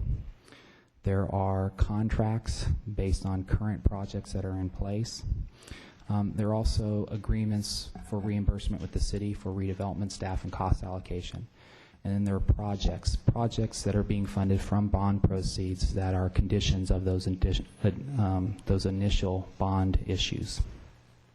So on top of listing the obligation or the project, we also have listed the payee, the description of the project, and then the total outstanding amount as of December 31st, 2011. We talk about the funding source, the total expected to be paid during the fiscal year. We talk about the payments to be made over the next 6 months, and then the estimate during that 6 months. On page 3, we include an other obligation schedule. This page includes all the statutory pass-throughs or pass-through agreements. These, per the law, are not enforceable obligations, but are obligations of the agency going forward that will be assumed by the auditor controller as far as making payments. With that said, there are items that aren't in the EOPS. I think Scott, the city manager, mentioned the commercial revitalization program and the housing rehab loans are not listed. And then staff costs beyond June 2012 are not listed. So in summary, the EOPS is the basis for making payments from January 1st to June 30th. Once the successor agency takes over, that will be its basis for making payments. The successor agency will develop an ROPS, which is a recognized obligation payment schedule, which will be approved by the Oversight Board, but before that, submitted to the Auditor Controller and then the Department of Finance and State Controller. So with that, I'm going to turn it back over to the City Manager for his final comments.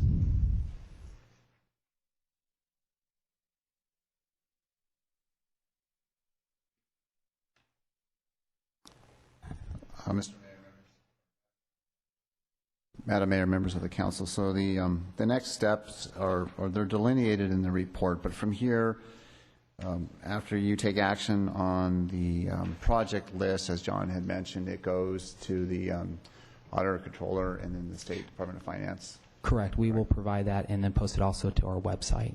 Correct. And then every 6 months, the successor agency will have to confirm the list as it's being updated. The Oversight Board will be established, and we'll come back and deal with that at a later date. We'll work with the county to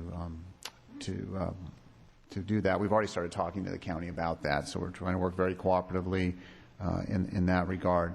So in essence, what's in front of you then, you have 2 resolutions. Okay, for the council, the first resolution would be to adopt a resolution, electing to retain the housing assets and functions of the Thousand Oaks Redevelopment Agency.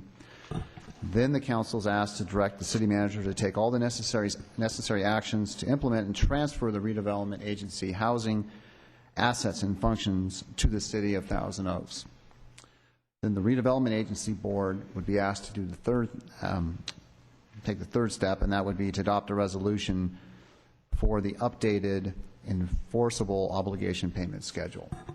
The staff is available for questions. Thank you. Do we have questions for staff? Ms. Bilda-Lapina? Thank you, Mayor Irwin. I have a question for staff. or perhaps the city manager, I wanted to know if we could get an example of which projects did not make it onto the list.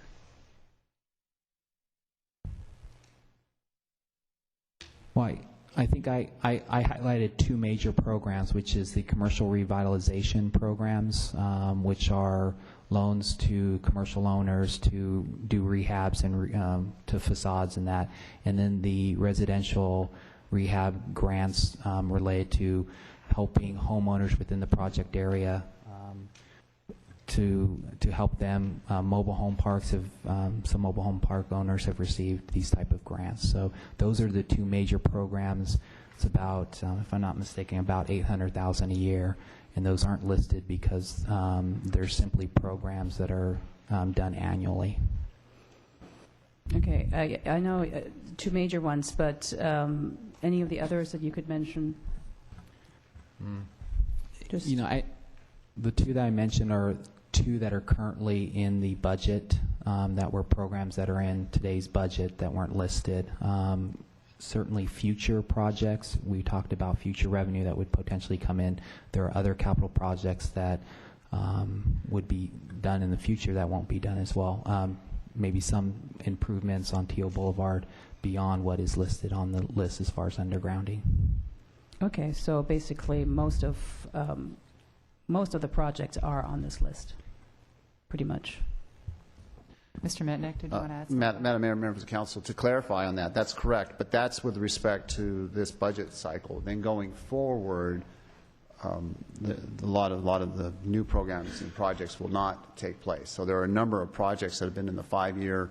Every 5 years we have to do a 5-year implementation plan submitted to the State Controller's Office. So a lot of those projects going forward are not going to happen. There's a number of landscaping and streetscape projects on the boulevard that won't happen.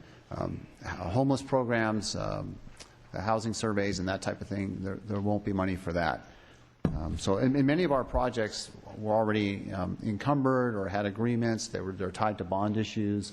They've been in the process for quite some time. I think that's the important part is several of the projects are funded from bond proceeds, which by themselves are restricted money for the initial purpose of why the bonds were issued, and that covers a lot of the projects that are listed on this schedule.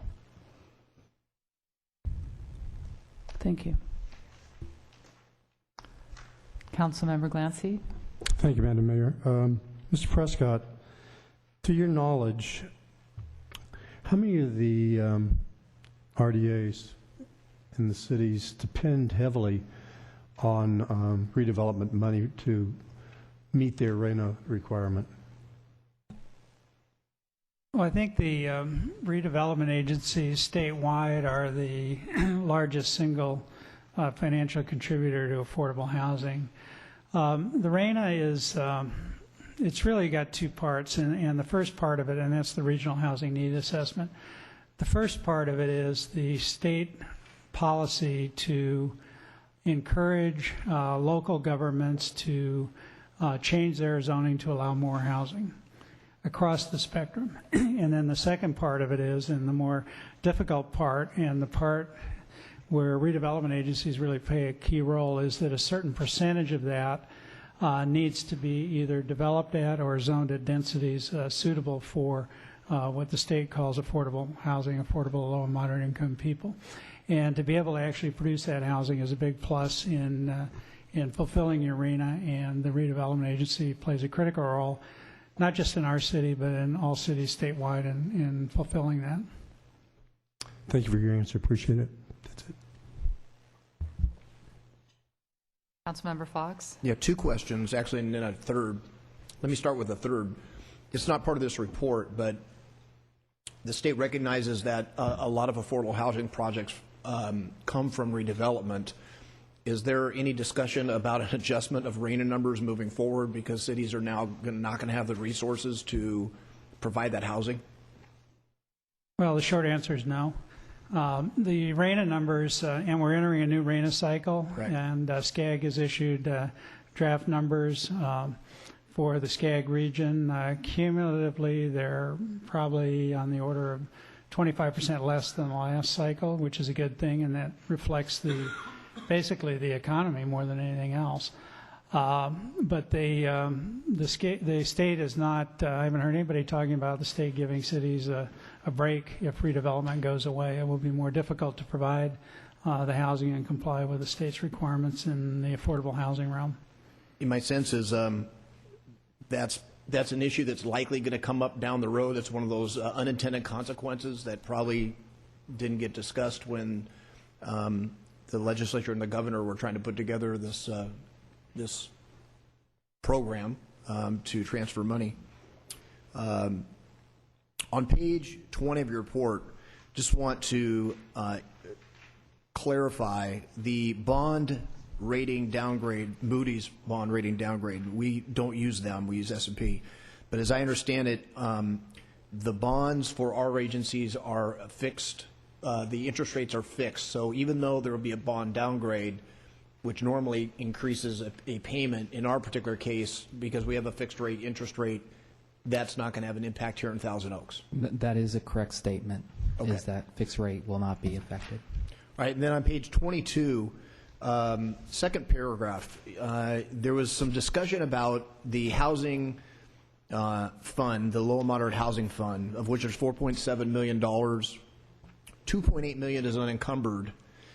Is that $2.8 million, is that the amount of money that this 7-member board is going to determine its fate? I'm not quite clear what happens with that money. Well, that money, if the city council follows our recommendation tonight and agrees to take on the assets and the functions, housing functions of the agency, and if the, I think it's Assembly Bill 654 passes, and it was introduced, actually a Senate bill, it was introduced by Darrell Steinberg, President of the Senate. It's moving at warp speed. I think it will pass. Then that money would stay with the city of Thousand Oaks. The city council will control it. If it doesn't pass? If it doesn't pass, then that money goes somewhere else. And it would be, I think... Does it go to the state? I think it would go to the county. It goes to the auditor controller. Unencumbered funds would be transferred to the auditor controller, and then See, they that would was my pay it. concern, because the whole point of this, as Mr. Mitnick aptly pointed out, was basically a transfer of funds. I know this is on a fast track, but it seems to me that the state would be basically denying itself dollars that they now have by writing legislation that is going to water down the impacts of the action that they took. $2.8 million for Thousand Oaks, I have no idea, Mr. Minnick, what that would be city or statewide, but I'm sure that's a lot of money. And that's why 654 is moving very quickly. Okay. All right, just a comment. Mr. Mitnick went through a very detailed report to the council and to the community of the benefits of redevelopment, which we discussed 2 weeks ago. And I think for many of you here and those viewing at home, that was probably along the line of getting a root canal, because it's a very dry issue. No pun, Dr. Clancy. But the reality is that there are going to be real programs and real benefits to the city that we are no longer going to be able to provide because of the action that we're taking. So good job by the staff. My sense is there's probably be more to come with this list. By the way, is the list subject to challenge? And if so, by who? Yeah, I can answer that. The Department of Finance will get a chance to review this list within the first 3 days after it's adopted, if it's adopted. Then they have a 10-day period to challenge anything on the list. They have the discretion to send the item back to, in this case, it would be the successor agency, right, and have them reconsider it based on their comments. And the successor agency is us? Correct. Right, okay. All right, very good. Thanks. I'm sorry, if I could make it. Oh, I was going to make just a quick comment on the original EOPS that we submitted in September. The Department of Finance did contact the city, requested some supporting documentation, which we provided, and so there is going to be communication if that's the case. Mr. Adams, I know the staff has been completely living this, but we have a lot of people here that heard, 30 minutes of information, and if you could just really simply say, we have a list right here in front of us, and it's the enforceable obligation payment schedule. Correct. If you could just go over basically what are the 3 ways something gets on there, and then the role of the oversight board. We just heard what the in-between step is, going up to the state and seeing if it was approved, but the final step is the oversight board. So if, for the people that are listening here, if you could just talk about, just how staff, once more very clearly, how staff put items on the schedule. What were the criteria? Well, again, any indebtedness, so bond issues, if you look, I'll give you a good example. Item number 1 on the schedule under housing is a bond issue, repayment of bonds. So any indebtedness on that aspect. So that would cover 1, 2, agreements. Number 3, which is Shiloh Gardens, there is a management agreement with Many Mansions. That's a current agreement with Many Mansions on the management of that asset. Now, this obligation may go to the city once they assume the asset, but we put it on the list to be conservative. If you look at a lot of items on that, those items, obligations, will become the city's once you assume the assets for the housing. So that's the second one, management agreements. I can go down to Thousand Oaks Boulevard project area. The first one is, again, bonds. The second one is an agreement that the city has with the Auto Mall. This is the escrow for the improvements at the Auto Mall. The agency board, took action last spring after a long process of a development of a project. So that has an agreement in place with the Auto Mall. So that's that number. The Topaz agreement is money that we are currently holding for the school district or Conejo Valley Unified for past pass-through amounts. The total for Thousand Oaks Boulevard is 6.7, so that is on the list. That's an obligation. That is money that we are holding for the school district. So that's another, again, a pass-through agreement. Let me scroll down to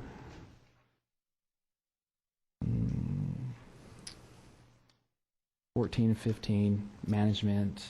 I think maybe on the second page, Teal Boulevard improvements. Projects that are listed that are funded from bond proceeds. The city issued, in this case, bonds in 2005, received new money for projects. The projects listed were improvements on Thousand Oaks Boulevard, including undergrounding of utilities, and so that's how that made it on the list. So again, indebtedness, obligations to pay back bondholders or other, like in case of the state, current contracts that are in place for management, for operations, and then construction projects that were funded from bond proceeds. So that more or less covers those major categories within the schedule. Hopefully I was clear enough. So, and then the final step is the oversight board is going to go through this list and determine whether they're going to approve. Well, that's yes, but right now the agency develops the EOPS. The board adopts it, saying these are all the obligations that we're aware of. We then have the ability to make any payments to the end of January. Going forward, this is a list for the successor agency to make payments until they develop an ROPS that is ultimately approved by the oversight board. And of course, the auditor controller gets to look at the list. It then goes to the Department of Finance and the state controller. So you're not just seeing this list the first time. I mean, as the agency, you're going to approve it, but it's the successor agency that will see this, and it will be called the ROPS, and then you'll see these going forward as the successor agency. Right, so most of these, or a lot of the projects that we're trying to save were specifically called out on bond issues. That's correct, and I wouldn't say that we're saving, and we have obligations, to bondholders on these projects. So I would not use that word of saving it. These are things that are, in one way, shape, or form, an obligation of the agency, and we're doing our due diligence to include them on the list, and that's an important point. All right, any other questions? Right.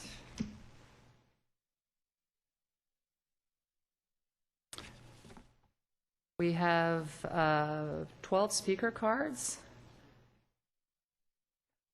And I'll call you two at a time. Our first speaker is Rick Lemo, and he will be followed by Lloyd Wertheimer.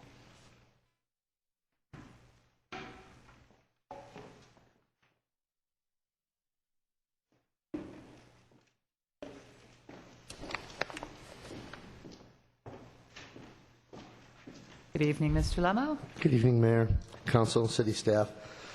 First, City staff and especially City Manager did a very excellent job. If you could compliment someone who has to deliver bad news, you did it as succinctly as you could.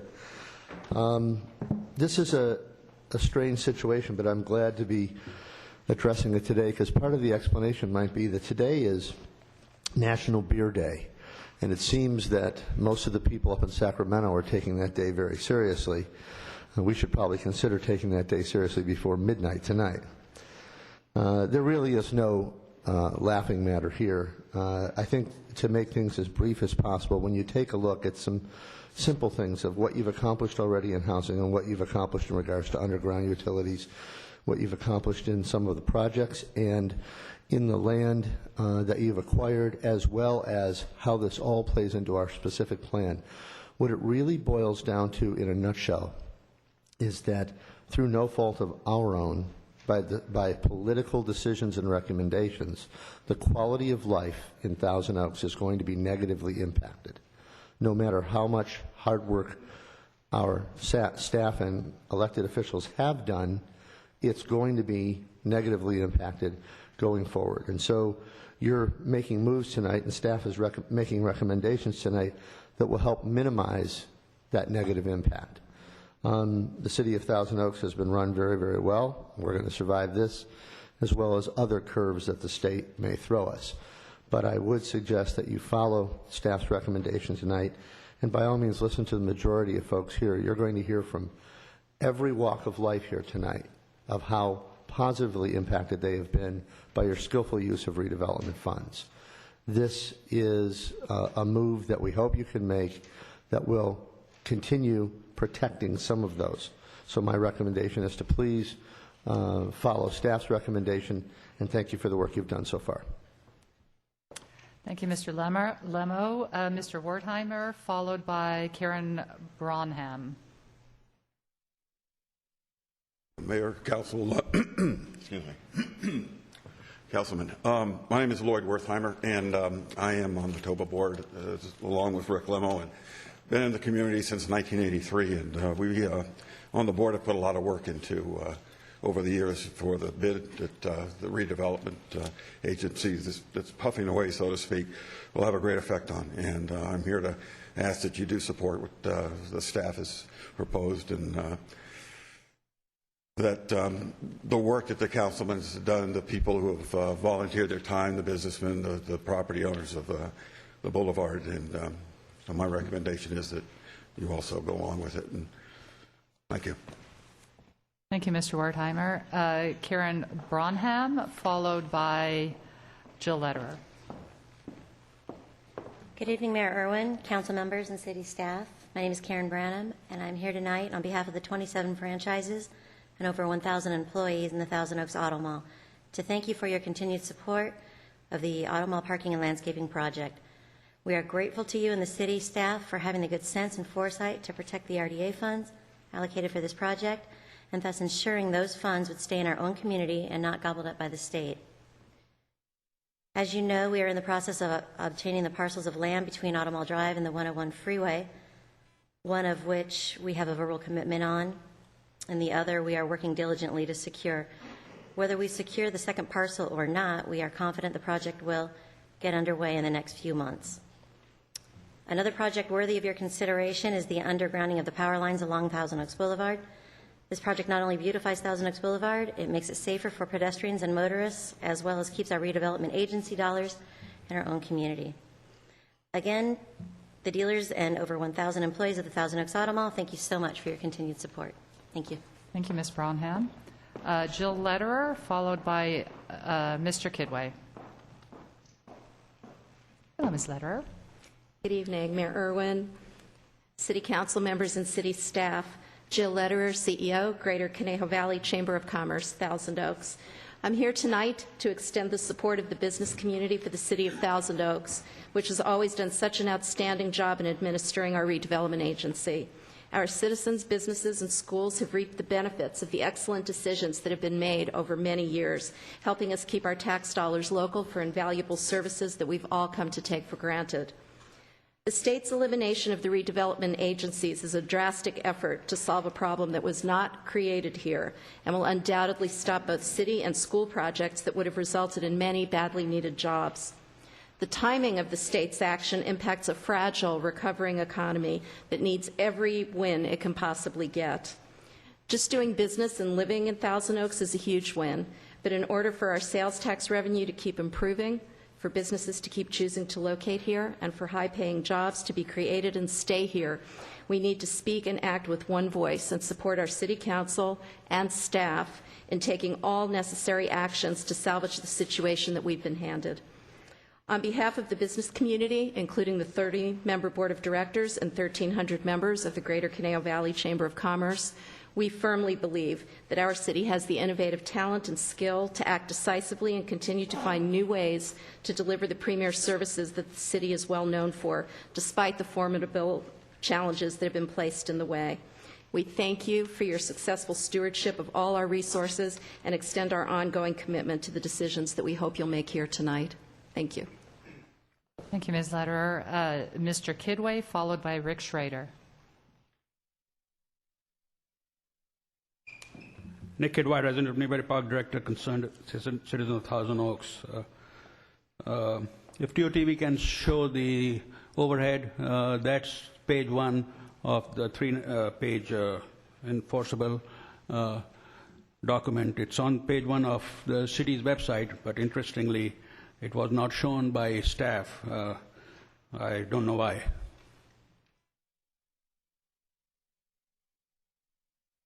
So if TOTV, that shows that the debt of the agency is $246 million.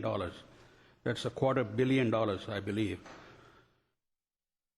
It's hard to speak after all the garbage that was thrown off from the dais and only limited to 3 minutes. So I will try to do my best.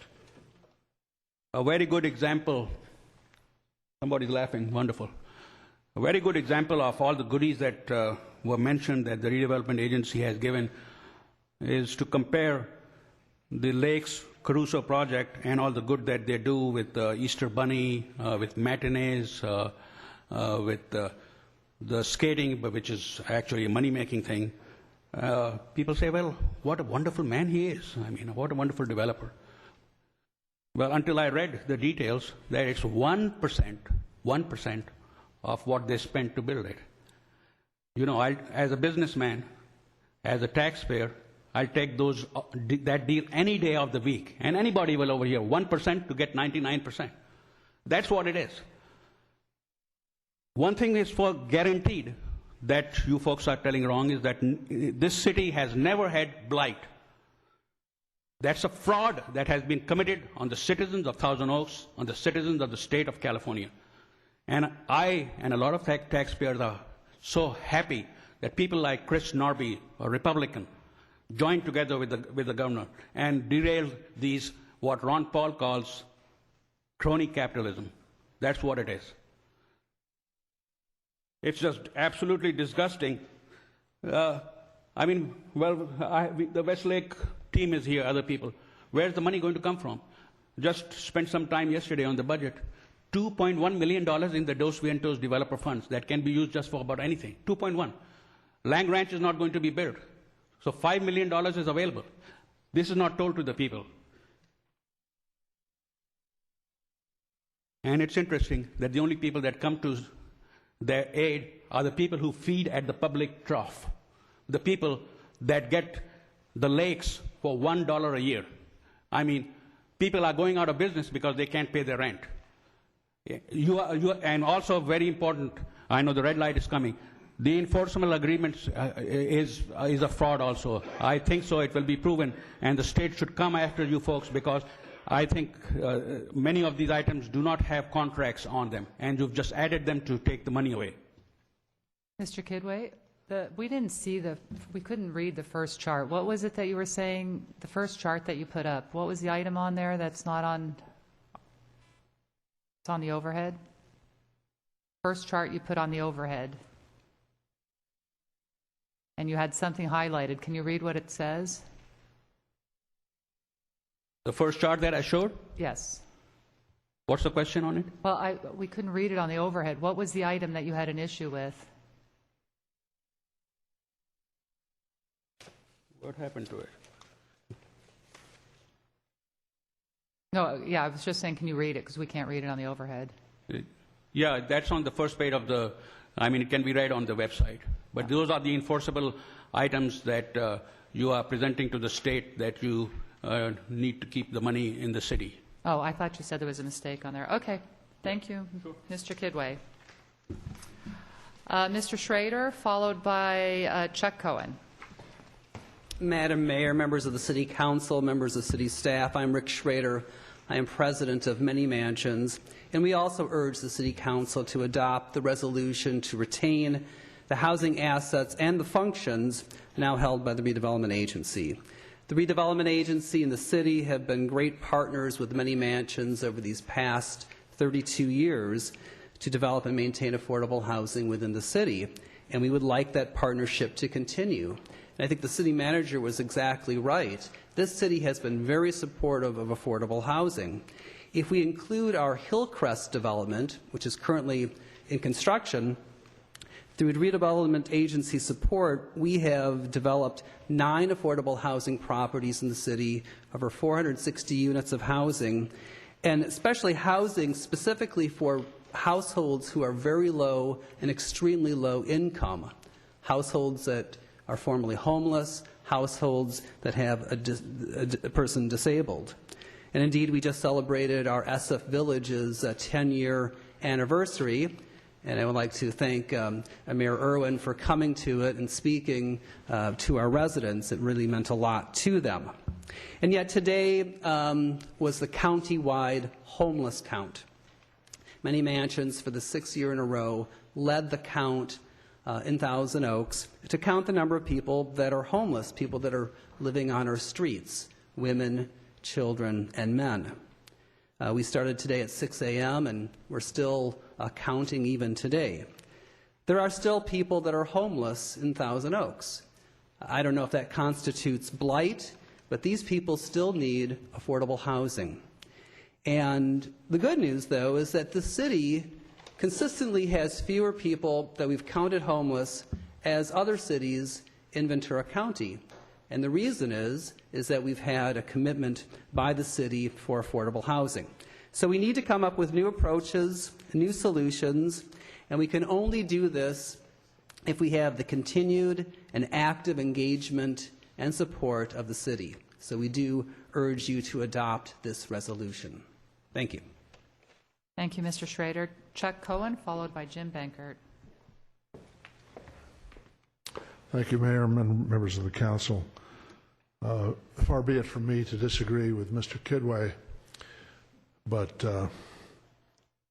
the two of us have actually nothing at stake here other than the welfare of this great city. We just disagree on how that should be taken care of.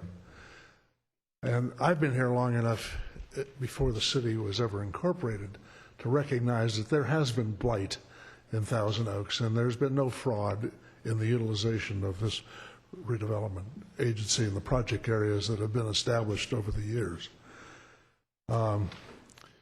This building and the thousands of children that enter this building for cultural and for entertainment and educational purposes is absolutely the best endorsement for what redevelopment can do for a community. It's very unfortunate that what the governor has undertaken here is as Ms. Lederer says, is really counterproductive to the economy that we're facing now, but really counterproductive to the value that a city that is well-run, well-managed, and uses redevelopment for its real benefits can accomplish.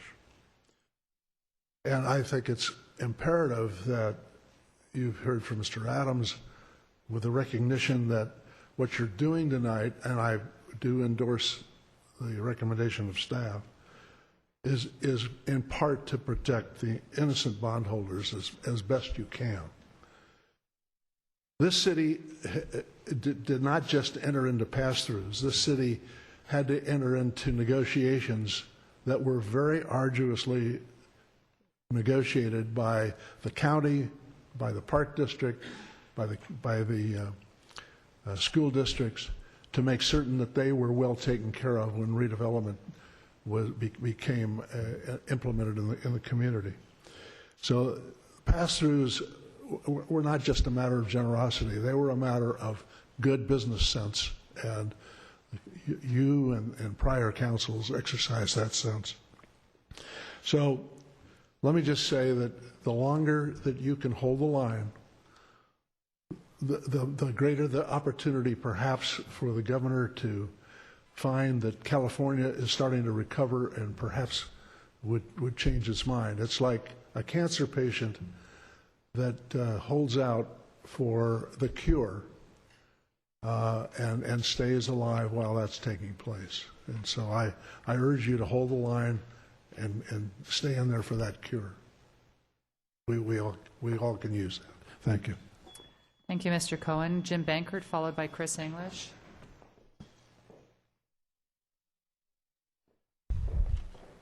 Good evening.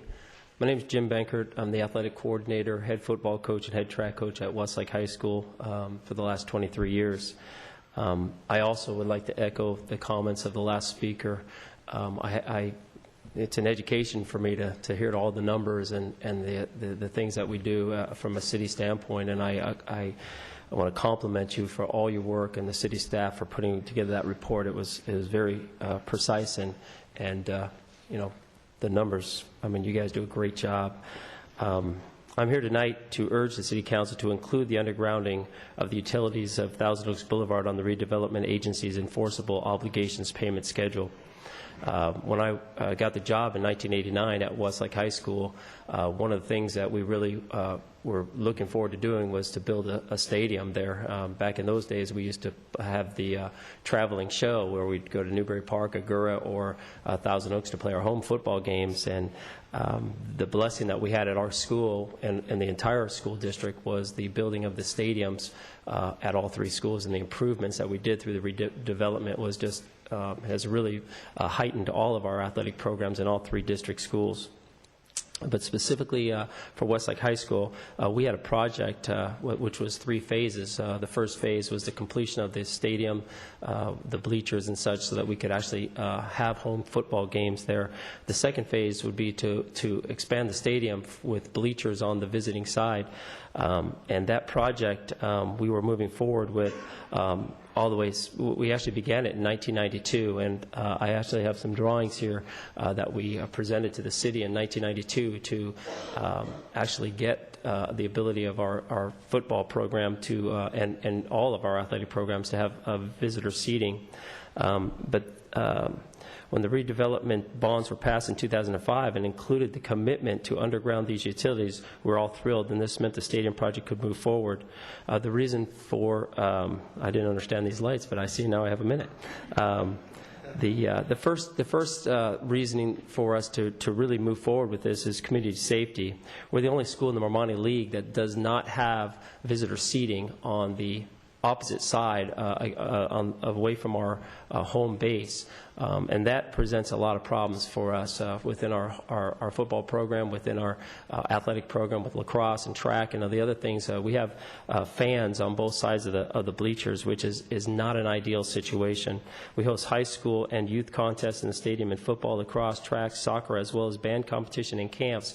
And we have no ability to separate the visitors and the home stands. The second impact is our playoff games. We had to move our home playoff game in 2009 to Simi Valley High School away from our community, play our CIF championship football game at Simi Valley High School. And that's it for me tonight. Thank you. Thank you, Mr. Bankert. Chris English, followed by Dr. Ron Rosino. Madam Mayor, City Council members, staff, I too, I coach over at Thousand Oaks High School. Thousand Oaks. Sorry, Coach. Westlake High School. I live in Thousand Oaks, and I was there for a number of years. But I too am in support of having the redevelopment program for the underground utilities on Thousand Oaks Boulevard. And Coach Binkert brought up a lot of key points. I have nothing written down, so I'm just speaking off the top of my head. But when he talked about safety, I've been around the kids in the community for the last 23 years. And I know there's been a number of times where either kids or their families have not gone to games or large rival games because they know that seating is an issue and they're worried about conflict. And I think that in the environment of athletic competition, people strive on being able to be supportive of their team. And, Westlake is no different than any other school. If we give the opportunity for the stands to be there, and part of that is the inclusion of the underground utilities, then it gives an even playing field to say, where you've got the cheerleaders on the other side, you've got the football team with their fans on their side, and it eliminates a lot of the conflict that can happen in the stands. And I think it also, at some point it brings in additional revenue because you allow for more seating, more income to be brought into the field with the people that will go there and be able to sit with their families and with their friends in that environment. So I request that you guys support this. Thank you. Thank you, Mr. English. Dr. Rosino, followed by Hector Castro. Resigno. It's all right. Good evening, Madam Mayor, members of the City Council, City Manager. I didn't think I was going to be here tonight, but I heard you were talking about something that's near and dear to my heart, and it's the aesthetics of Thousand Oaks. I have been a superintendent of schools for 19 years, both in the Bay Area, and I did choose Westlake to live in. I've been here for about 28 years. And I want to recommend staff for a clear and concise report in terms of how you use that money. I know the difficult decisions you have to make with limited resources. You want to be everything to everybody. But I would throw my support behind the recommendations of the staff and hope that you will act positively in that manner. Thank you very much. Hector Castro, followed by Barbara Owens.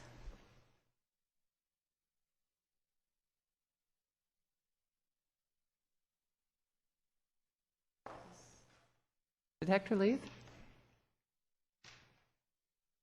Oh, okay. Barbara Owens, followed by Dawn Schneitz.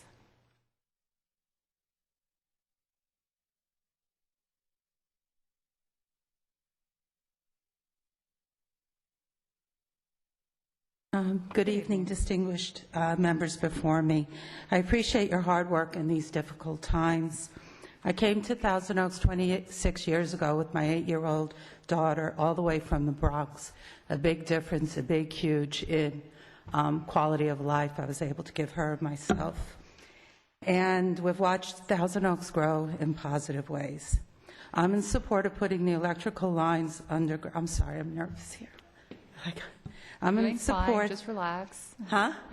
You're doing fine, just relax. Okay. I'm in support of putting electrical lines underground. I'm a registered nurse, and safety is always an issue for me. Above-ground wires are always a hazard. Many years ago, a tornado touched down on Thousand Oaks Boulevard and caused an electrical hazard.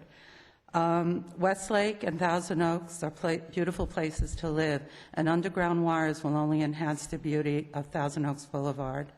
The people of Westlake and TO, as well as the students and families, love their warriors, the Band of Brothers. With the wires underground, we would have more seats for the warrior families. We would also be the perfect hosts by being able to build bleachers for the visiting team and for all the other comments that Coach Bankert had said. Thank you for your support. Thank you, Ms. Owens. And our last speaker is Dawn Schnitz. Mayor Irwin, council members, my name is Don Schmitz. Thank you for your attention and efforts in regards to this crucial matter. I want to speak in support of the staff recommendation, the resolutions which are before you today. I'd like to speak to a couple what I believe are pivotal issues. One of the previous speakers made some disparaging comments and said that there's no such thing as blight in our community. Well, I beg to differ. Blight is in the eye of the beholder, council members, and as a land use consultant, I've had the great honor of representing projects not only in this community, but all up and down the state of California, and I can tell you quite unequivocally that there is no way that we could be proposing a significant commercial project or residential project in any of the communities that we work in where we would have large utility lines above ground. That is an antiquated concept that has gone by the wayside a very long period of time ago. And it's not just a matter of aesthetics, it's also a matter of public safety. Our community is in a Class 4 and Class 3 fire zone. That is defined by the state of California as a very high fire hazard severity zone. And CAL FIRE has identified above ground electrical utilities as one of the principal causes of urban and wildland fires in the urban wildland interface area in the high windstorms which we experience every fall. It's a matter of public safety that we underground those utilities. I think that the staff report is very comprehensive. I believe that Mr. Mitnick's staff has done an exemplary job in regards to putting all the facts in front of you. I'm sure Mr. Norman wouldn't allow something to be in front of this council which is in any way, shape, or form fraudulent. It has been thoroughly vetted. It's been in front of the Oversight Board, and it will be reviewed by the Department of Finance. Therefore, in my book, this is a no-brainer. These funds came from this community. They were slated to be spent in this community to accomplish worthy goals. And therefore, if there's any steps that this council can take, keep the funds in the community while the maelstrom of all the machinations going on up in Sacramento finally works its way out, then please do so. Let's keep the money here and let's get those utilities undergrounded. Thank you for your time. Thank you. And we have 10 speakers in favor of the enforceable obligation payment schedule. A couple of things. We had a lot of speakers that are interested in the undergrounding. So the first thing, I know the council would like to see the renderings that you brought, Coach Bankert, so maybe you could just show those.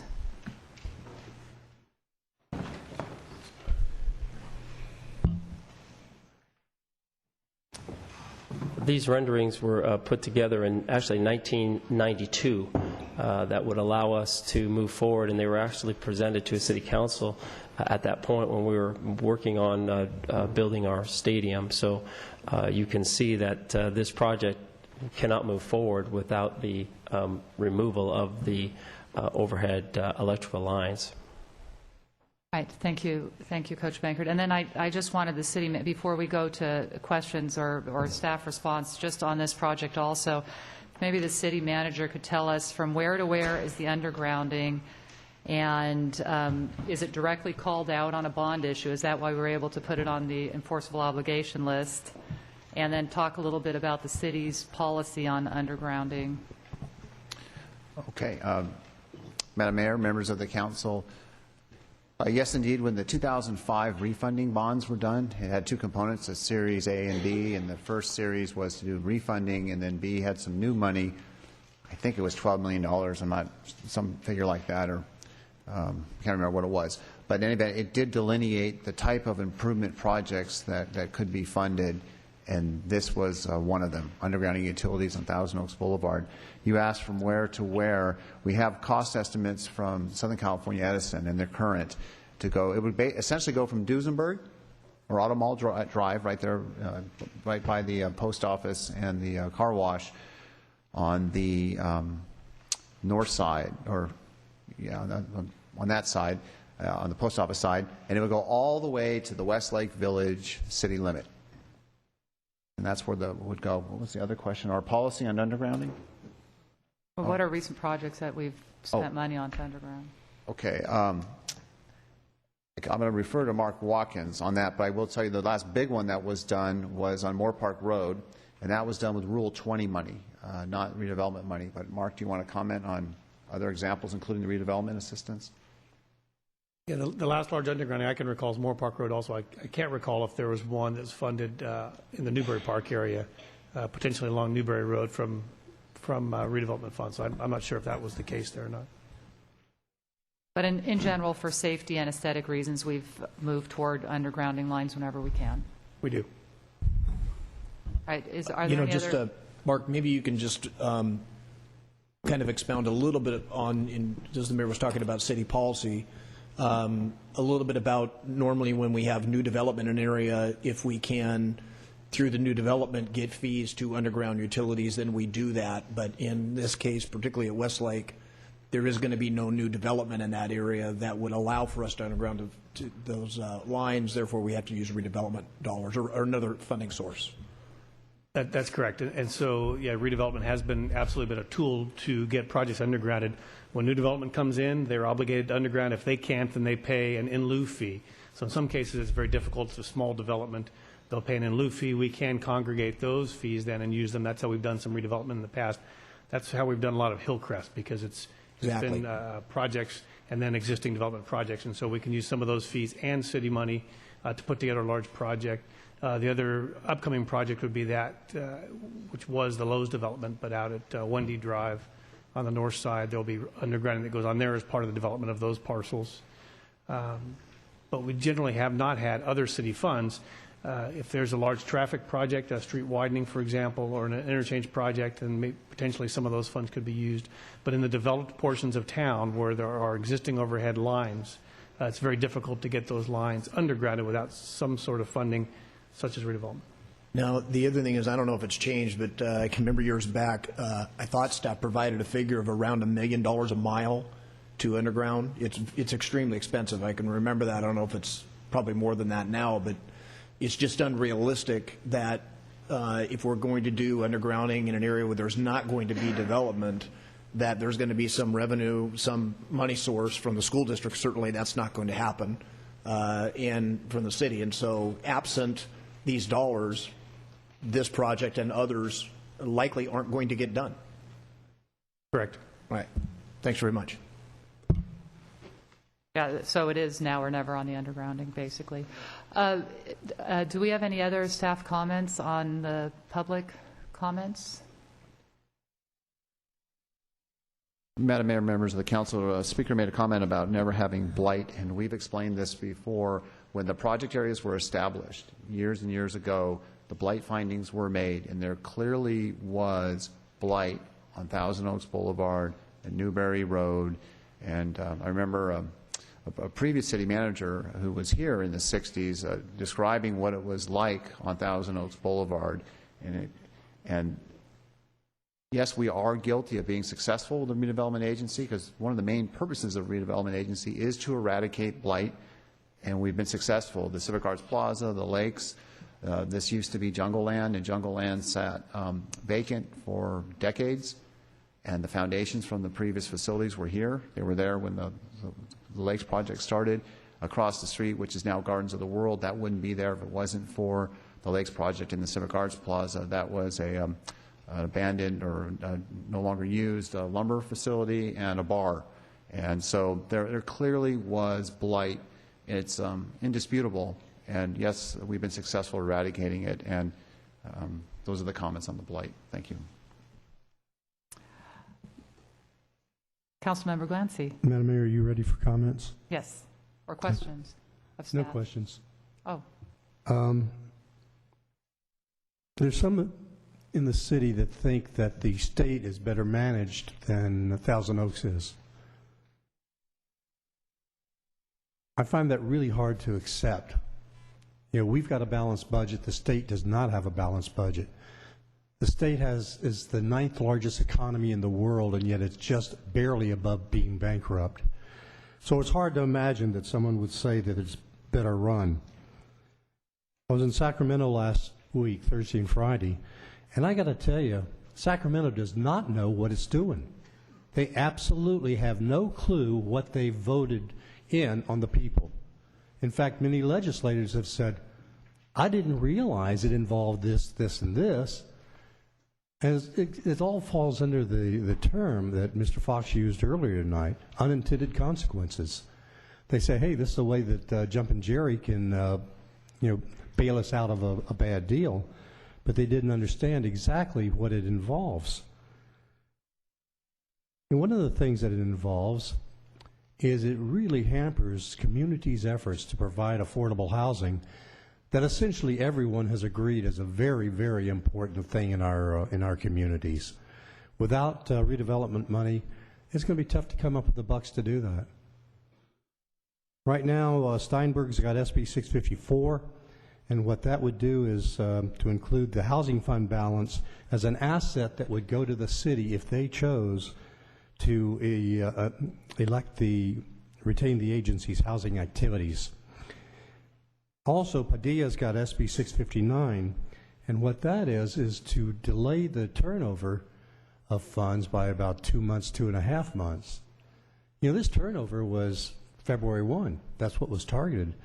And people are really scrambling to find out just the mechanics of how to make it work. And they absolutely don't have the foggiest idea about philosophy behind it. Anyway, Madam Mayor, I'm proposed to make a motion if you would like. I move staff recommendation. I'll make two motions, one on behalf of the City Council to adopt resolution electing to retain housing assets and functions of Thousand Oaks Redevelopment Agency, and to direct the city manager to take all necessary actions to implement the transfer of redevelopment agency housing assets and functions to the city of Thousand Oaks. That would be my first motion. We do it in two separate. Okay, well, all right, we're going to do that in two separate votes. Then do we have comments on the first motion? Council member, Mayor Pro Tem, I'm sorry. Same thing. I will support the motion, but I will also say that it was about time that redevelopment agencies be reevaluated. This may have been a draconian step. We are learning a hard lesson, but there are projects included on this list tonight which I oppose fundamentally because I am opposed to subsidizing wealthy developers, whether it be blight or not blight. It's all in the eye of the beholder. I, however, lament the fact that housing is affected, and only 20% of redevelopment dollars were designated for housing. And I wish that were actually more. That percentage should be higher. And rather than going through all of these items list by list and line by line by line by line, I prefer that I approve the motion and be on record as being opposed to some of the projects that are included on this list. And I think everybody knows which projects those are. Thank you. Thank you, Mayor Pro Tem Bill Villapena. Comment, Mr. Fox? Yeah, just some clarification. Is the Lakes on this list?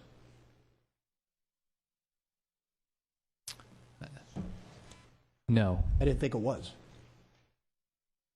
Not quite sure where that was coming from. What I do know is what the city manager talked about, and these are facts, and they are not in dispute.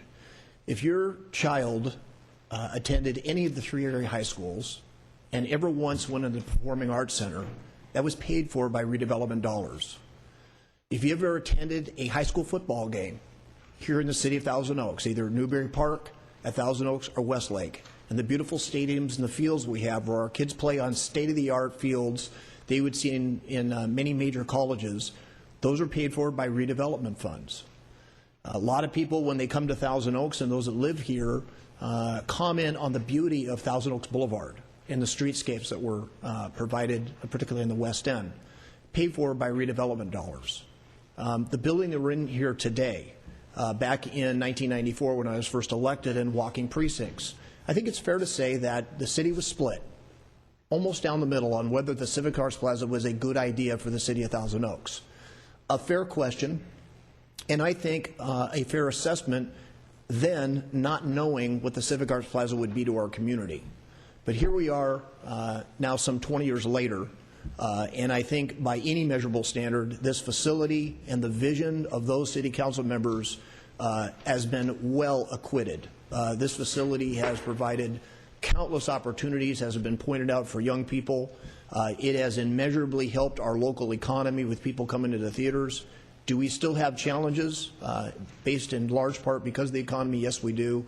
But redevelopment has been and is today a good tool that we've used here in Thousand Oaks. It's also fair to say that that has not always been the case in other communities.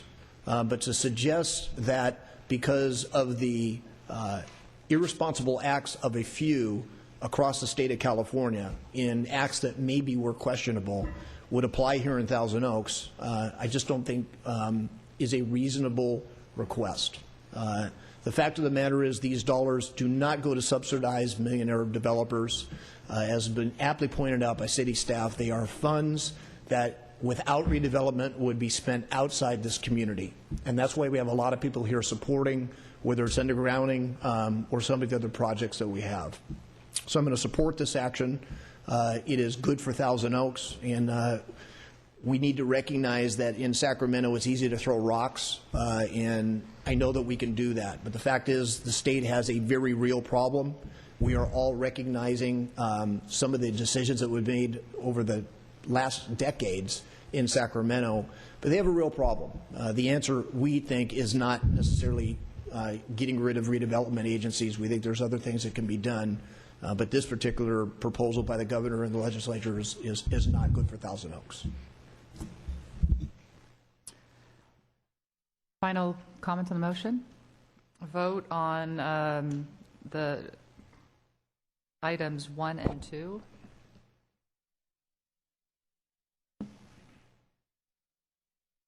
Motion carries 4-0. Councilmember Gillette absent. And did you want to make a redevelopment agency motion? Yes, ma'am. I'd like to move item 1 under redevelopment, adopt resolution for updated enforceable obligation payment schedule. Comments to the motion? Vote, please. Motion carries 4-0. Director Gillette absent.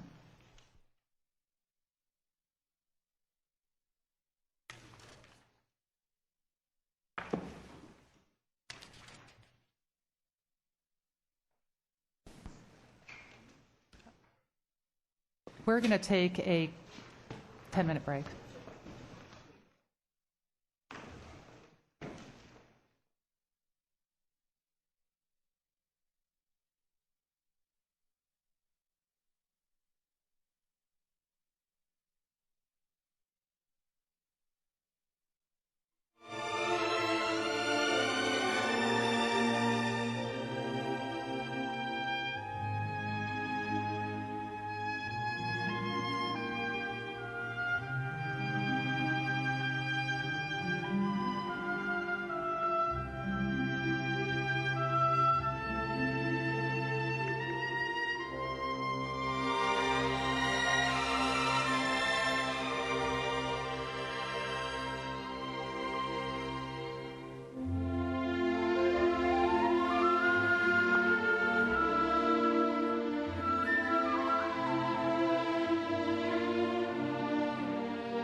We are on item 8B, the third department report, and this is the initiation of general plan amendment and amendments to the Civic Arts Plaza specific plan and Thousand Oaks Boulevard specific plan related to the West Side properties. And Mr. Prescott, our Community Development Director, is going to be doing the presentation. Thank you, Madam Mayor, members of the council. This is a staff-recommended, city-initiated request to consider amendments to the city's general plan and to the Thousand Oaks Boulevard and Civic Arts Plaza specific plans relating to the 2.8-acre West Side property, which is on Thousand Oaks Boulevard immediately west of Dallas Drive. This property is owned by the Redevelopment Agency. It has been discussed as a potential site for the Regional Art Museum. In conversations with their leadership, they've identified it as a preferred site. In 2010, the City Council did approve the Regional Art Museum in concept and agreed to provide land, either city or agency-owned land, somewhere in the downtown area. That specific site hasn't been pinned down, but this is one of the 4 sites they've identified. This is the only one that's not already in the Civic Arts Plaza specific plan. So it's staff's recommendation that City Council initiate the process to consider basically taking that property out of the Thousand Oaks Boulevard specific plan, which is a commercial residential plan, and incorporating into the adjacent Civic Arts Plaza commercial specific plan. And that section of the specific plan is institutional in nature, so that would be the kind of the long-term, represent long-term city thinking for that property at this point in time. Procedurally, it's a 3-step process. The first step is this evening, where the council considers whether to initiate these amendments and send them forward. Second step would be Planning Commission. If the council does decide to do that, Planning Commission public hearing and a recommendation back to council. And then the third step would be a future City Council public hearing and decision on the matter. I'm available to answer any questions. Questions of staff? Mayor Pro Tem Bill Villapena. Thank you. I do have a quick question on page 33 of the staff report in the under discussion and analysis, paragraph 2. There is a sentence that says this action would signal the intended institutional and public use of the property. At the time the City Council decided to purchase the properties, there was absolutely no knowledge as to what it would be used for. I mean, it was purchased without any goal or vision because the parcels were available. So I wonder whether that sentence would be accurate. Well, I think at the time there was that was the feeling. It was basically land banking for some future use. In the interim, the art museum concept has kind of developed some significant momentum, and with the action of the City Council about a year and a half ago to agree to provide a site in the downtown area, that was a change from the time when the council originally had purchased that property, or the redevelopment agency had. This tonight is to initiate the process, have the property, not the property owners, but the businesses or the business owners who lease property now from what is city property, have they been informed as to being displaced? Have some of them left? Or I shouldn't say word displaced, but obviously they would have to find work another place to set up shop? No, they haven't been notified, but we will notify them of the future public hearings on this matter if the City Council decides to initiate it. Also, I believe those are all on fairly short-term leases, and the intent, whether it's for the Art Museum project or some other project, is that at a point in time they would be relocated. And we're not, I would point out that we're not at that stage yet. This is a kind of a legislative change relating to the city's vision for the future land use of that property. There is no specific project that has even been developed, and in fact the council itself hasn't decided that that will be the site of the art museum yet. Exactly. Okay. Thank you. If the property was rezoned to institutional use, the commercial units could stay on, right, as legal non-conforming? That's correct. They'd be able to be maintained indefinitely. There's some limitations under our code about expansions and that sort of thing, but since the redevelopment agency owns them, there's no real interest in expanding those existing uses anyway. Thank you. Any other questions? Motion? Councilmember Glancy. Thank you, Madam Mayor. I move staff recommendation. Mayor Irwin, we have some speakers. Oh, I am very sorry. All right. We have 3 written statement cards that are all pro, and we have 2 speaker cards. Frank Schillo, would you like to speak? Because I do have available for questions only, but we'd be happy to get your input. Good evening, Madam Mayor, members of the council, staff. Chairman Frank Schillo, Thousand Oaks, chairman of the task force dedicated to building of a regional art museum. And the west side of Dallas Drive, the west side property, is a preferred location for the regional art museum by the regional art museum. And secondly, soon coming to you will be a recommendation from the Cultural Affairs Commission, who have unanimously agreed that this would be the right place for the regional art museum. So we've gone through the process at least to identify and get support for this particular site for the Regional Art Museum. And we certainly support the staff's recommendation for the initiation of the general plan amendment. And I'm open for any questions you might have. Questions for the speaker? No? Thank you, Mr. Schillo. Thank you very much. Our next speaker is Mr. Kidway. Good evening, Mr. Kidway.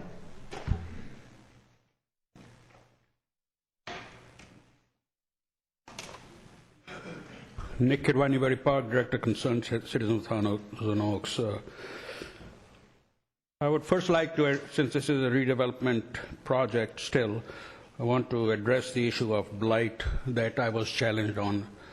The first lot on the left here was a Taco Bell, and I frequented it, and Taco Bell used to have a flame in front.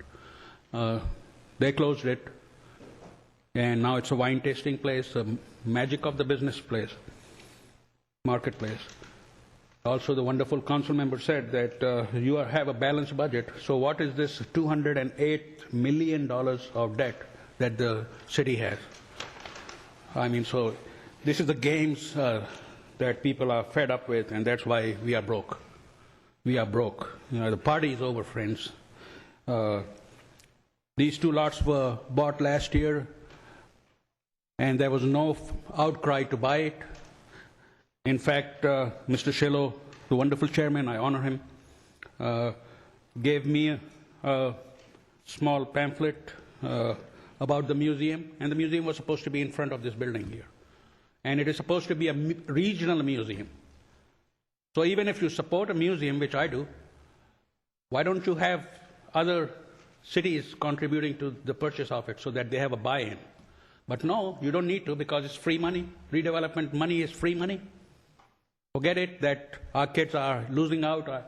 In fact, I have a big disagreement with staff, and you can look at the other way. I talked to the people at the state, and they told me categorically, Mr. Kidwai, not $1 of property taxes by law can go to the state. It only goes to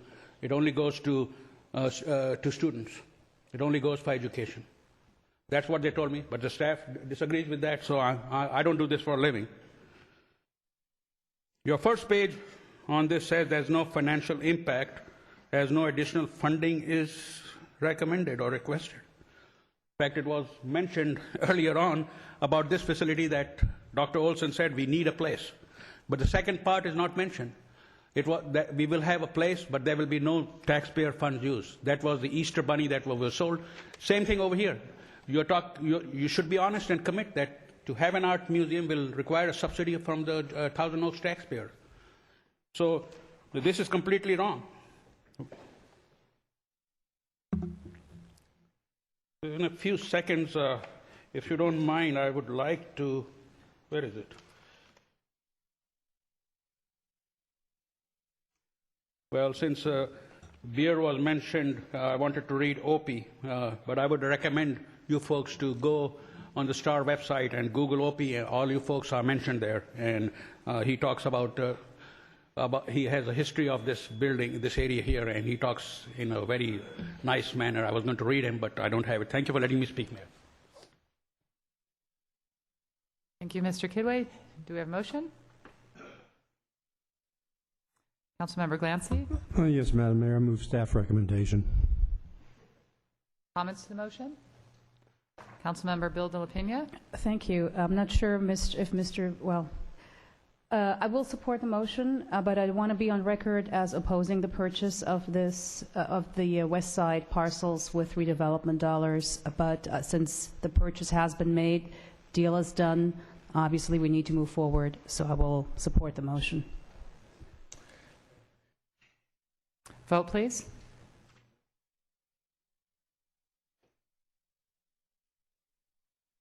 Motion carries 4-0. Moving on to... Madam Mayor, could I refute what was just said here? I hate to see something get out that's incorrect about the Regional Art Museum is being funded privately. We're raising money to build that privately. Right. Oh, once it's... I'm sorry that I know it's not, but he's making statements that are not true, and I want to make sure that the actual facts get out. Right. We do have a nonprofit that is raising money to build build the Arts Museum, and other cities are involved, actually. Item 10 is a public hearing, City Council Redevelopment Agency public hearing. Can the city clerk please open the hearing? Hearing advertised as required by law is open to consider agenda item 10A, the Lake Center amendments to disposition and development agreement and related agreements to allow additional flexibility in restaurant/retail mix of uses. A speaker card is available for those wishing to address the City Council and Redevelopment Agency regarding this public hearing. All documents should be presented to the city clerk for the record, and speakers are requested to state their name and community of residence for the record. We have 4 speakers who have presented speaker cards, and pursuant to council standards, the speakers will be allowed 5 minutes each. Thank you. And Mr. Haider Alawami will be doing the presentation. Thank you, Mayor, members of the council. I'd like to direct your attention to the monitors for staff's presentation. Excuse me. As mentioned, these amendments before you is to amend the disposition development agreement for the Lakes project and other related agreements regarding the operation of the project. Just for the review, this is the location of the Lakes project along Thousand Oaks Boulevard. The request is to amend to consider the third amendment to the disposition development agreement and the second amendment to the mixed-use ground lease agreement for the Lake Shopping Center to allow a greater flexibility in the mix of restaurant and retail uses. And part of that is the third amendment, another amendment to the maintenance, use, and reciprocal easement agreement to allow a pedestrian walkway to be located on a pond parcel. Background on the Lakes project. In 2000, the Redevelopment Agency, with Caruso affiliated, entered into the DDA for the development of the east side. In 2002, the Redevelopment Agency amended the DDA to reduce the size of the project and to allow 2 phases. The first phase is to build the Lakes project, which is 48,000 square feet. Out of that is 30,000 square feet for restaurants, and the remaining 18,000 for retail. Again, the DDA allowed for up to 3,000 plus or minus flexibility and no square footage. And in 2004, the ground lease agreement was approved along with the maintenance agreement to implement the project itself and the operation of the project. When the Lakes project completed in 2005, the mixture of retail and restaurant is 32,500 square feet of restaurants and 15,500 square feet of retail. In 2008, a second amendment to the DDA was approved by the agency, and also the ground lease amendment was approved at the same time to allow a different mixture of between the restaurant and the retail, which allowed up to 36,000 square feet of restaurant and 12,000 square feet of retail, again with the 3,000 plus or minus flexibility. And at the same time, First Amendment to the maintenance agreement was approved to allow for the encroachment in the parcel with a pedestrian walkway to allow for future outdoor seating area. The request tonight is, again, to allow flexibility in the mix of between the restaurant and retail due to the market of the retail in the city and statewide. And basically to allow the option of converting the remaining 9,000 square feet of retail use to restaurant use within the Lakes project. And again, part of that to allow for future outdoor seating area, the existing pedestrian walkway might be relocated within the pond parcel, and that's part of the request.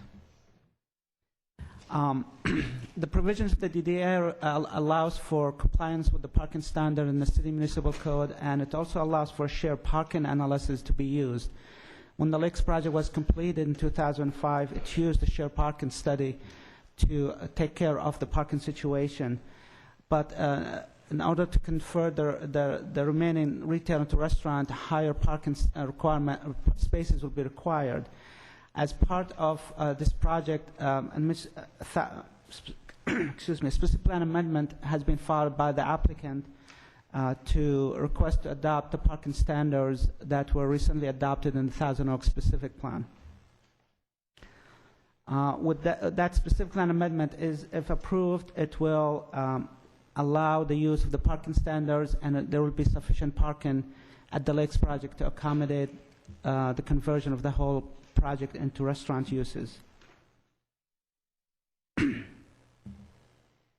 Staff recommendation is to allow is that the redevelopment agency approve the third amendment to the DDA and the second amendment to the mixed-use ground lease, and that the redevelopment agency, along with the city council, approve the second amendment to the maintenance use and reciprocal easement agreement.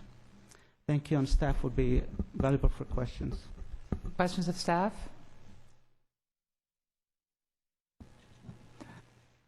All right, then we have 4 speakers.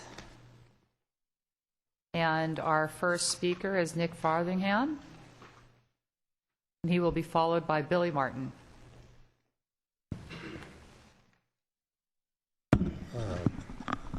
Good evening again, Mayor, council members, and city staff. My name is Nick Fotheringham, and I'm a resident of Thousand Oaks. I understand that under the terms of the Disposition and Development Agreement for the Lake Center, Caruso Affiliated has agreed to pay the Redevelopment Agency, which is now or will be soon the city as the successor agency, $1 per year for the use of the 7.5 acres of land on which it's developed the Lakes Mall, except in years in which Caruso makes in excess of a 12% return on its investment. This criterion is nearly 50 times the return that I receive from my bank. And more to my point, that the rate of return that Caruso seems to view as the minimum reasonable rate of return for this site is approximately twice what I heard earlier today that I would get if I invested in the city's Jan's Mall refunding bonds. And I believe it's also approximately 3 times the return that I would get with general obligation bonds from the city. On its website, Caruso Affiliated claims to have grown at a compounded annual rate in excess of 20% over the past 20 years while serving an elite consumer. It further claims to manage rental property, including the lakes, that is fully occupied at a rental rate 75% higher than the national norm. Crusoe is not suffering in this economy. Crusoe Affiliated also owns restaurants belonging to several chains, including California Pizza Kitchen. This creates a potential conflict of interest in which Crusoe would function as both renter and rentee for space occupied by restaurants, and is in a position to negotiate rental rates favorable to restaurants it owns and detrimental to the city's interests. I urge the Council to renegotiate the 12% criteria used to determine if the city receives any return on its investment in this land. The existing criteria is unreasonable in the current economy. I also urge the Council to ensure that restaurants owned by Crusoe pay a comparable rate for space to that paid by restaurants not owned by Crusoe. And the latter suggestion is based upon an assumption of mine that the return on investment of 12% and so forth is based upon rental income and not the income they gain from the restaurants. Thank you. Thank you, Mr. Farthingham.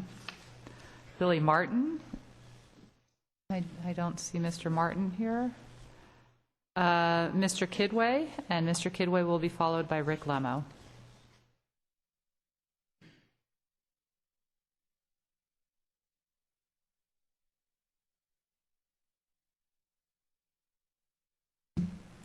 Nick Kidwai, Director, Concerned Citizens, Thousand Oaks, Honorable Mayor, Council.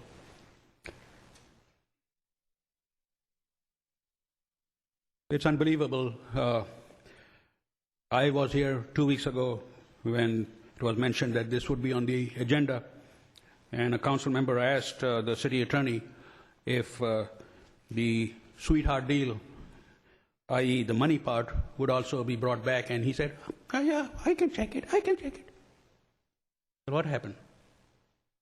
I want actually a bit part in the replay of Gangadin. That's my dream. I apologize, Mr. Attorney. Hope you don't mind it.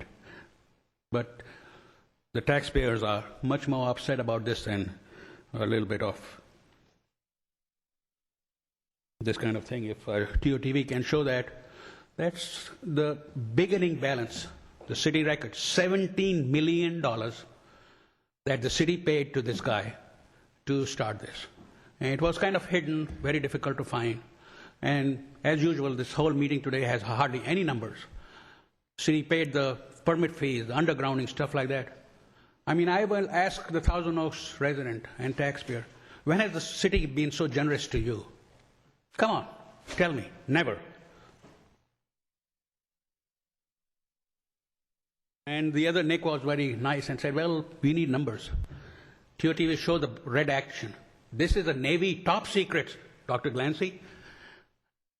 I would request Mr. Adams, please give me the new numbers.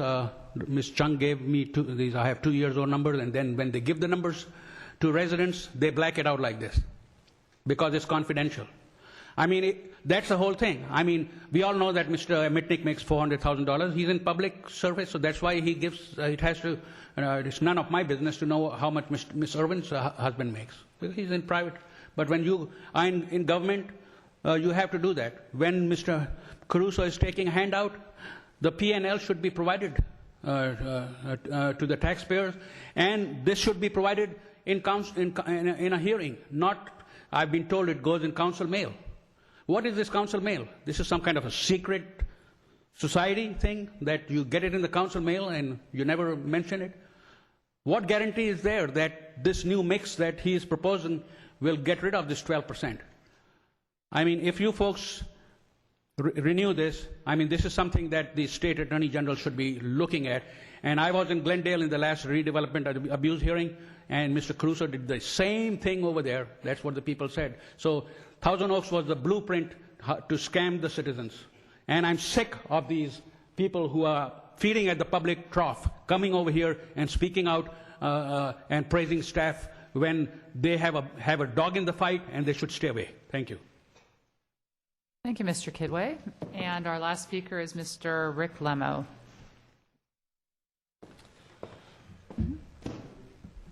Good evening, Mayor and staff. Before I begin my comments, I know that Mr. Farthingham and Mr. Kidway don't like to be bothered by the facts, but I'd like to give you some facts nonetheless. Crusoe Affiliated has owned no part in California Pizza Kitchen since prior to 2004, and at that point we were franchisors, franchisees, I should say. So that's number one. There are absolutely no restaurants owned by Mr. Crusoe currently at the lakes. However, when we did own a portion of a restaurant, we had to pay the going rent as required by our own internal agreements with the banks. Mr. Farthingham did not necessarily read or convey to you the information properly off of our website. We have a 12%, and I apologize that his bank has got a traditionally great deal for them, but we get a 12% return on every, 12% or higher return on every center we have ever built independently and developed ourselves with common sense business rules. The only center that does not meet the criteria we have is one that was actually designed by a city council, part of which we're trying to correct tonight. So when it wasn't in the political fray, business did very, very well. And I think that's really important. Also, I would hope that city staff has at their command later to know that we constantly hear about this $1 a year rent, which is grossly unfair and a gross misrepresentation, because just because we prepaid our rent years in advance doesn't mean we didn't pay it. I'd also like to ask you to please go back in time and take a look at a consultant you hired before you asked us to come in to do the lakes. The consultant said the land has a negative land value because of the encumbrances, political encumbrances placed upon it. So we should never lose sight of the facts. I know they're not as interesting, they're certainly not as exciting, and so I think the facts are important. What we're asking for tonight has no financial impact. And I would also tell Mr. Farthingham or Mr. Kidway, who says, what guarantee is there? There's only one guarantee that the center will ever, the guarantee that the center would ever be successful. The guarantee is if we develop the center as our history proves we had the ability to do, and if we would have done it that way, taking a look at all the other centers that we've done that way, the guarantee is it is successful. Whether you take a look at the Promenade, whether you take a look at the Commons at Calabasas, Encino Marketplace, or the most popular shopping center per square foot in the United States, the Grove, which is on TV nationally every night, 6 nights a week. So that's the facts. What we're asking for tonight is to gain the opportunity to have control over whether that square footage is leased to a restaurant or whether it's leased to retail, putting it in the hands of the people that run the real estate business as opposed to a city council of many years gone by that we're dealing with it as a little bit as a political football. And with that, I'll remain available for questions. Thank you very much. Do we have any questions? Okay. Mr. Norman, you wanted to address some of the comments made by the speakers? Yes, thank you, Madam Mayor, members of the council. And also, I'd like to address some of the issues involving AB 1X26, which we just discussed. And I think this gives a nice preview of what to expect in the future as the successor agency. Under AB 1X26, these type of agreements cannot be amended in any material way financially. The successor agent won't be able to amend or extend the term of a lease, renegotiate those financial terms without first going before the oversight board and getting approval to do so. Here, the type of amendments being proposed are very minor. They don't affect any of the financial terms. They don't extend the lease. It's a minor concession to allow an optional use. And in my opinion, that doesn't violate AB 1X26 prohibition from the agency right now amending existing agreements and leases. Expect more of this in the future with other agreements. Thank you, Mr. Norman. Did you have anything to add, Mr. Mitnick? Madam Mayor, member of the council, Wrestling with this, I mean, the issue about the lease and the rent and that type of thing, you know, it keeps coming up and it keeps being raised and written about. And if you read through the DDA and the agreement, nowhere in there does it mention $1 a year. What is mentioned is sharing a portion of the return that's over 12%. And the rationale for that goes back about 10 years. And it's because of the amenities that are on that site. They're very expensive and extensive. The front 2.5 acres is treated as open space. It can't be developed. It's essentially a public park. And the Crusoe affiliated has invested to date over $2.5 million in that park. They had to build it at their expense. They have to maintain it at their expense. And I believe they're spending a minimum of $75,000 a year to maintain that, a minimum. And there are a lot of other amenities that were thrown on the site. So what one can do is take a look at the $2.5 million paid and divide it by the time frame, the 6 years and whatever months, and it essentially costs them about $35,000 a month for those amenities. So that's sort of like a rent payment, if you will. The amenities that are there were agreed to early on in the negotiations. And then we sort of had a change in leadership, and then the deal was scaled down. There was an attempt to kill the deal, but it was scaled down to the 48,000 square feet rather than the 200,000 square feet plus that could have been there, which would be comparable to the density that's around the site.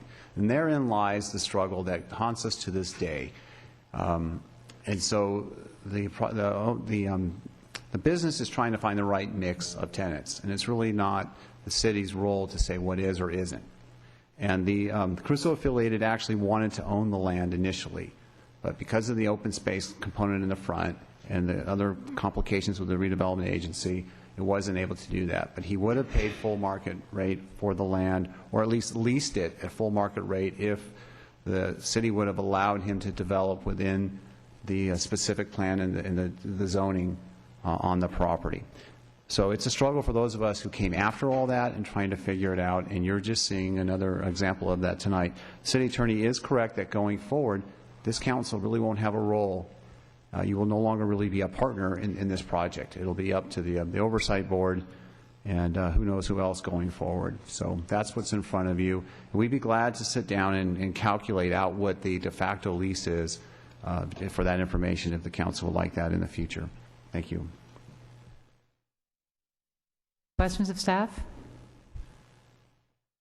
Councilmember Bill de la Pena. Thank you. A couple of the speakers also brought up the P&L, and I was just wondering when the public can be provided with the most recent documentation. Madam Mayor, I comment. The public is certain they're able to see the public records. The comments about, I think those were sales tax figures, I think, or they were lease payments, or You want me to? Yeah, he'll deal with that. Part of the DDA requires an annual P&L from Crusoe affiliated. That covers the period from January to December of every calendar year. It is required, I believe, by April 1st of every calendar year. That is received by the city manager and the finance director. And that information in the past has been dealt with between Mrs. Hong, which is the past assistant city manager, who would work with city attorney's office in disseminating the information that is for public record. With that said, I do want to say a couple things about those statements. I believe it was in 2008 the city's internal auditor did go out and do an audit to establish the project costs of the lakes. That's the $17.5 million in which Crusoe spent to build the lakes. And he also tested financial statements through calendar year, I believe, 2007. I don't have the information in front of me. Part of the agreement allows for the internal auditor on a regular basis, if needed, to audit those P&Ls that are provided. So I do want to provide some assurance that that information is also provided to the city, is reviewed, and the internal auditor will develop a work program accordingly. So the internal auditor is, the last audit was 4 years ago? I do not, I'm going back from memory. It was 2008, 2009, probably in that. On something like this, we would probably look at, the internal auditor would probably look at between 4 and 5 years. That would be the standard. And I'm looking over because Mr. Limo might remember the dates that was done, but certainly since I've been here, the internal auditor did establish the project costs and did a audit over the first few years. Okay, and as the city attorney already mentioned, the city council really cannot direct anymore because of the changes with the redevelopment agencies to renegotiate the development agreement. This is now up to the oversight board. Well, let me clarify that. When these assets go over to the successor agency, and if the successor agency wants to make amendments to this agreement, for example, it would have to do so with the permission of the oversight board. So the council would have to vote to send this matter to the oversight board. I imagine that's how the process would work, yes. Mm-hmm. Okay. Thank you. Anything else? And I know that we discussed kind of a large range of issues related to the lakes today, but the items in front of us are very limited in scope. So we are only voting on flexibility for the management of the lakes. Do we have any other cards? No. You ready for a motion? Yes. Okay, I'm going to move the staff recommendations 1, 2, 3. Are we acting both as the RDA and the City Council, and 4? Again, the issue of the lakes and the relationship and the business contract to DDA between the city and Caruso affiliated has been manipulated and distorted now for almost a decade. I think common sense tells you that if you put $17.5 million into a project, of which that's the risk any developer makes, and they keep coming back for changes and requested changes, that it's pretty clear, as Mr. Limmer pointed out, of all the properties, this is one that's clearly not doing as well as other Caruso projects. It's to our advantage that all projects do well in the city of Thousand Oaks. And so changing the use, we still hear from time to time there's not enough restaurants in Thousand Oaks, so it seems to me that this makes sense. And we just point out that land and the land value has been pointed out before, exists today because of the demand that both the city and, by extension, the community put on the council back in 2000. We could have put a Walmart. We could have put any number of big box stores there that would have increased the land value and actually made money for the city. And I think most people would agree that a big box store where the lakes now sits would not have been in keeping with what the community wants. And so it was not a financial decision, it was a public amenity decision of scaling back this proposal, of which we had many, many different proposals that came in front. Caruso was not the first one. And the original agreement in 2000 would have provided enough density and enough excitement there that I think that would have been a very good project. A new city council came in and renegotiated it, and we have been playing catch up ever since. And that's where we're at today.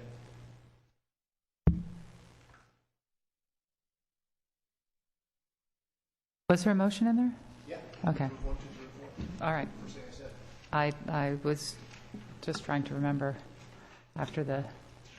Any other comments to the motion? Ms. Bilbao-Pena? Thank you. It is very well known that I opposed the Lakes project back in 2004. I mentioned also that I found the agreement to be unrealistic then, and in today's world, even more unrealistic.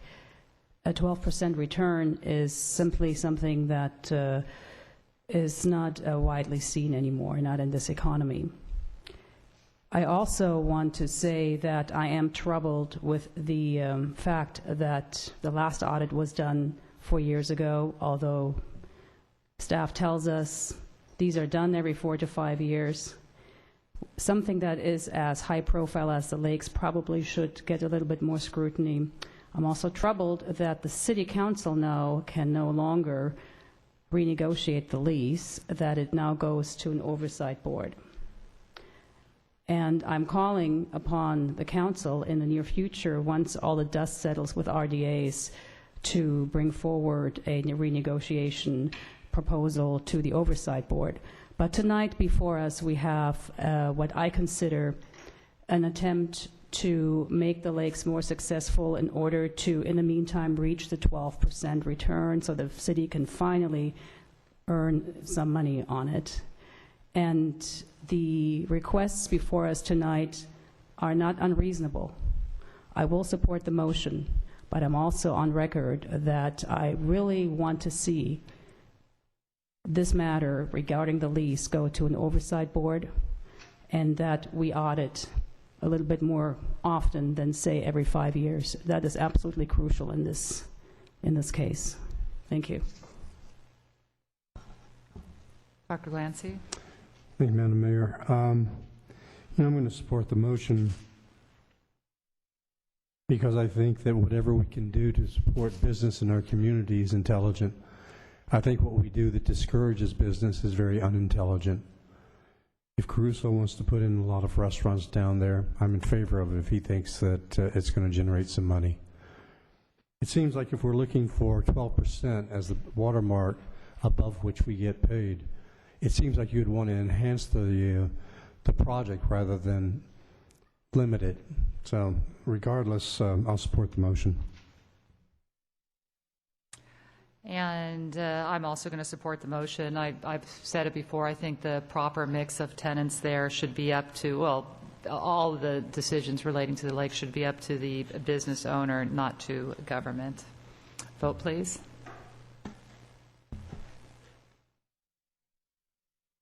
The motion carries 4-0. Councilmember Director Gillette absent.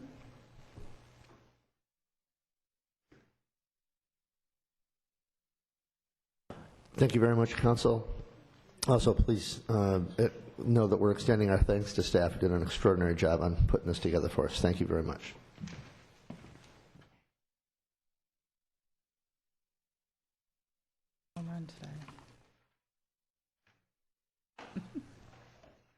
All right, we are on to item 11A, which is another public hearing. And can we have the city clerk please open the public hearing, and maybe I'll remember to close it.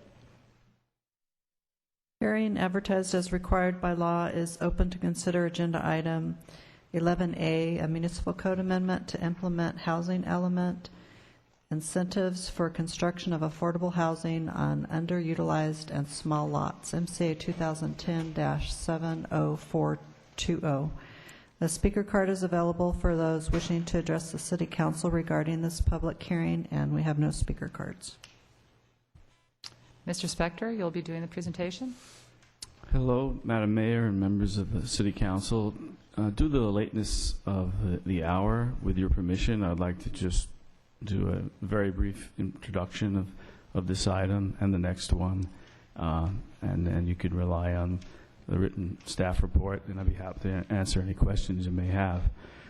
This item A is an amendment to the Thousand Oaks Municipal Code, and the purpose of it is to implement a program of the housing element that was adopted in 2010. And the purpose of it is to provide incentives for developing affordable housing on lots that are underused, they're developed but underutilized, and small lots. And both staff and the Planning Commission recommend that the City Council approve the municipal code amendment as presented in the staff report. And I'd be happy to answer any questions about this item. Questions? No questions, no speakers. Okay, we're going to close the public hearing. Council discussion? I'll move that the ordinance be read in title only, further reading be waived if no objection introduced. That's the Municipal Code Amendment MC 2010-70420. All right, vote please.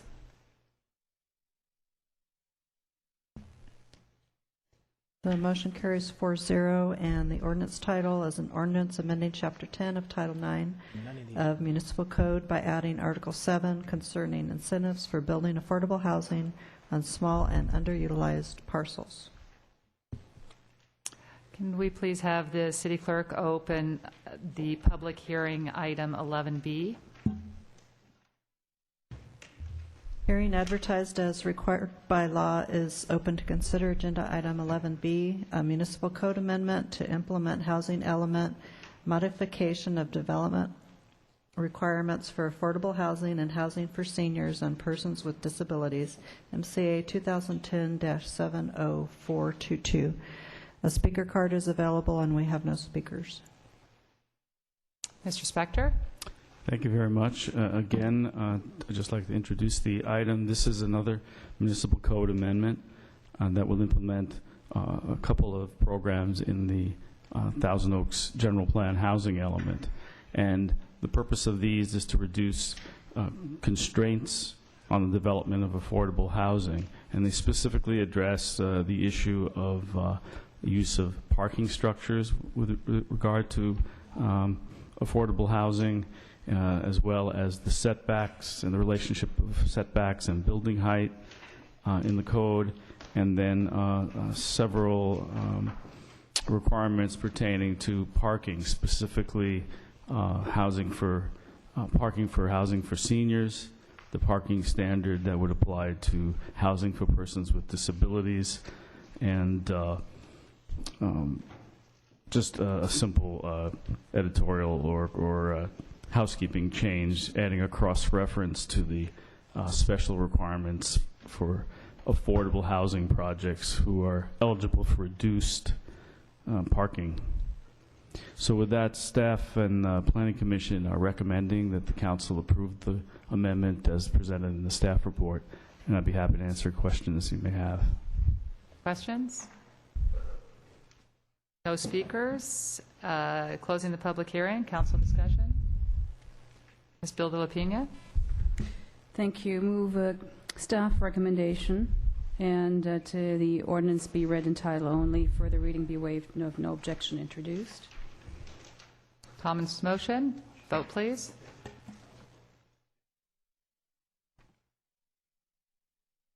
Motion carries 4-0, and the ordinance title is an ordinance amending Articles 2, 9, 24, and 25 of Chapter 4 of Title 9 of the Municipal Code regarding parking structures and development standards for multiple family housing, MCA 2010-70422.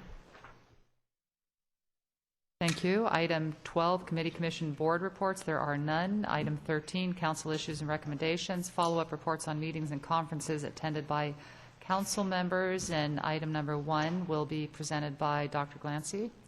Thank you, Madam Mayor. I was recently, as I said earlier tonight, up in Sacramento on Thursday and Friday. First meeting I attended was the Transportation, Communication, Public Works.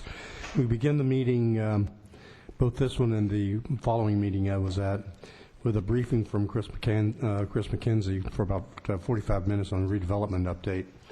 And there became, as I said earlier again, perfectly obvious that Sacramento does not have the foggiest idea what they're doing. We talked a great deal about redevelopment. We talked a great deal about the budget. And we talked about the overview of the League's strategic goals. 1, support sustainable and secure public employee pensions and benefits. 2, promote local control for strong cities. 3, build strong partnerships for a stronger Golden State. They're remarkably similar to last year's goals, of which we didn't really accomplish a whole lot. Got our work program listed in the well, we really didn't. You know, I mean, how you gonna get the legislature to work with you? They don't want to work with you.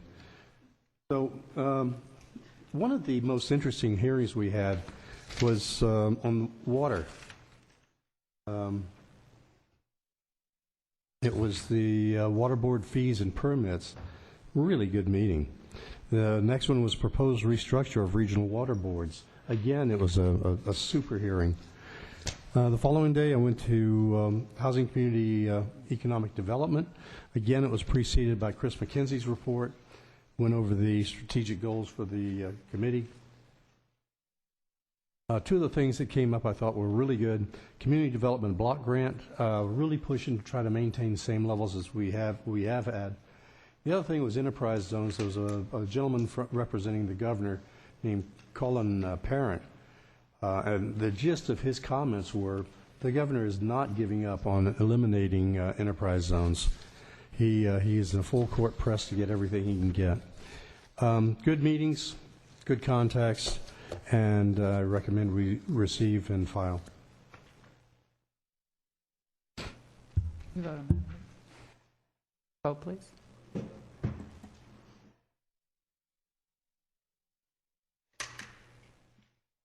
Councilmember Bill De La Pena.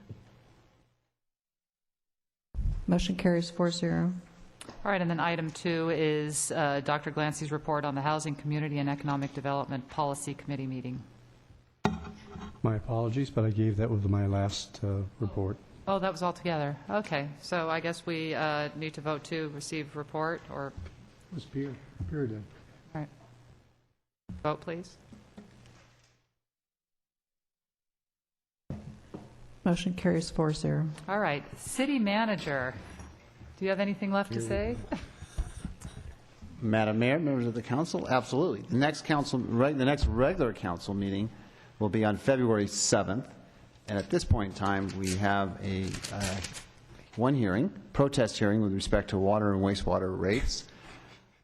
Some department reports that are in the making. There is a special use permit for an indoor airsoft facility, like paintball or something like that, in the Rancho Caneo area, and then a sports facility grant amendment. And that's it for the upcoming council meetings. And a reminder, a plug for this weekend's New West Symphony concert series. So we'd like to sell out, so if the community could help out and go online, buy some tickets, Saturday, January 28th, an outstanding symphony. That's it for city manager comments. Thank you. Oh, short and sweet. We have no closed sessions and no public notices. And item 17 is the adjournment.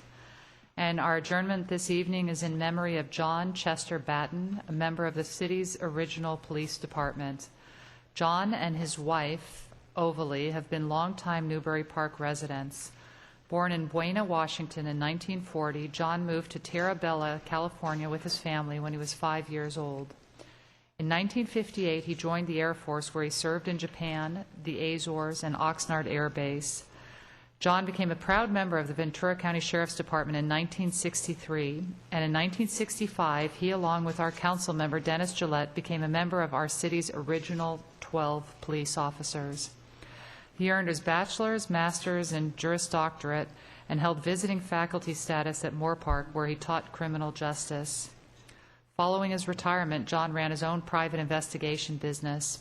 During his life, John was very active in his church and dedicated to serving all people in need.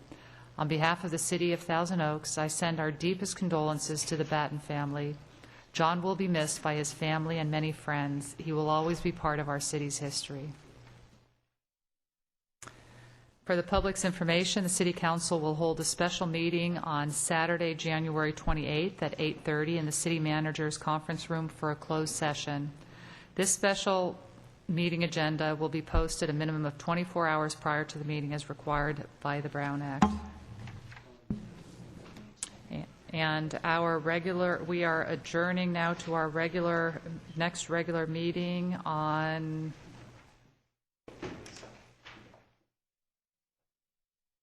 February 7th.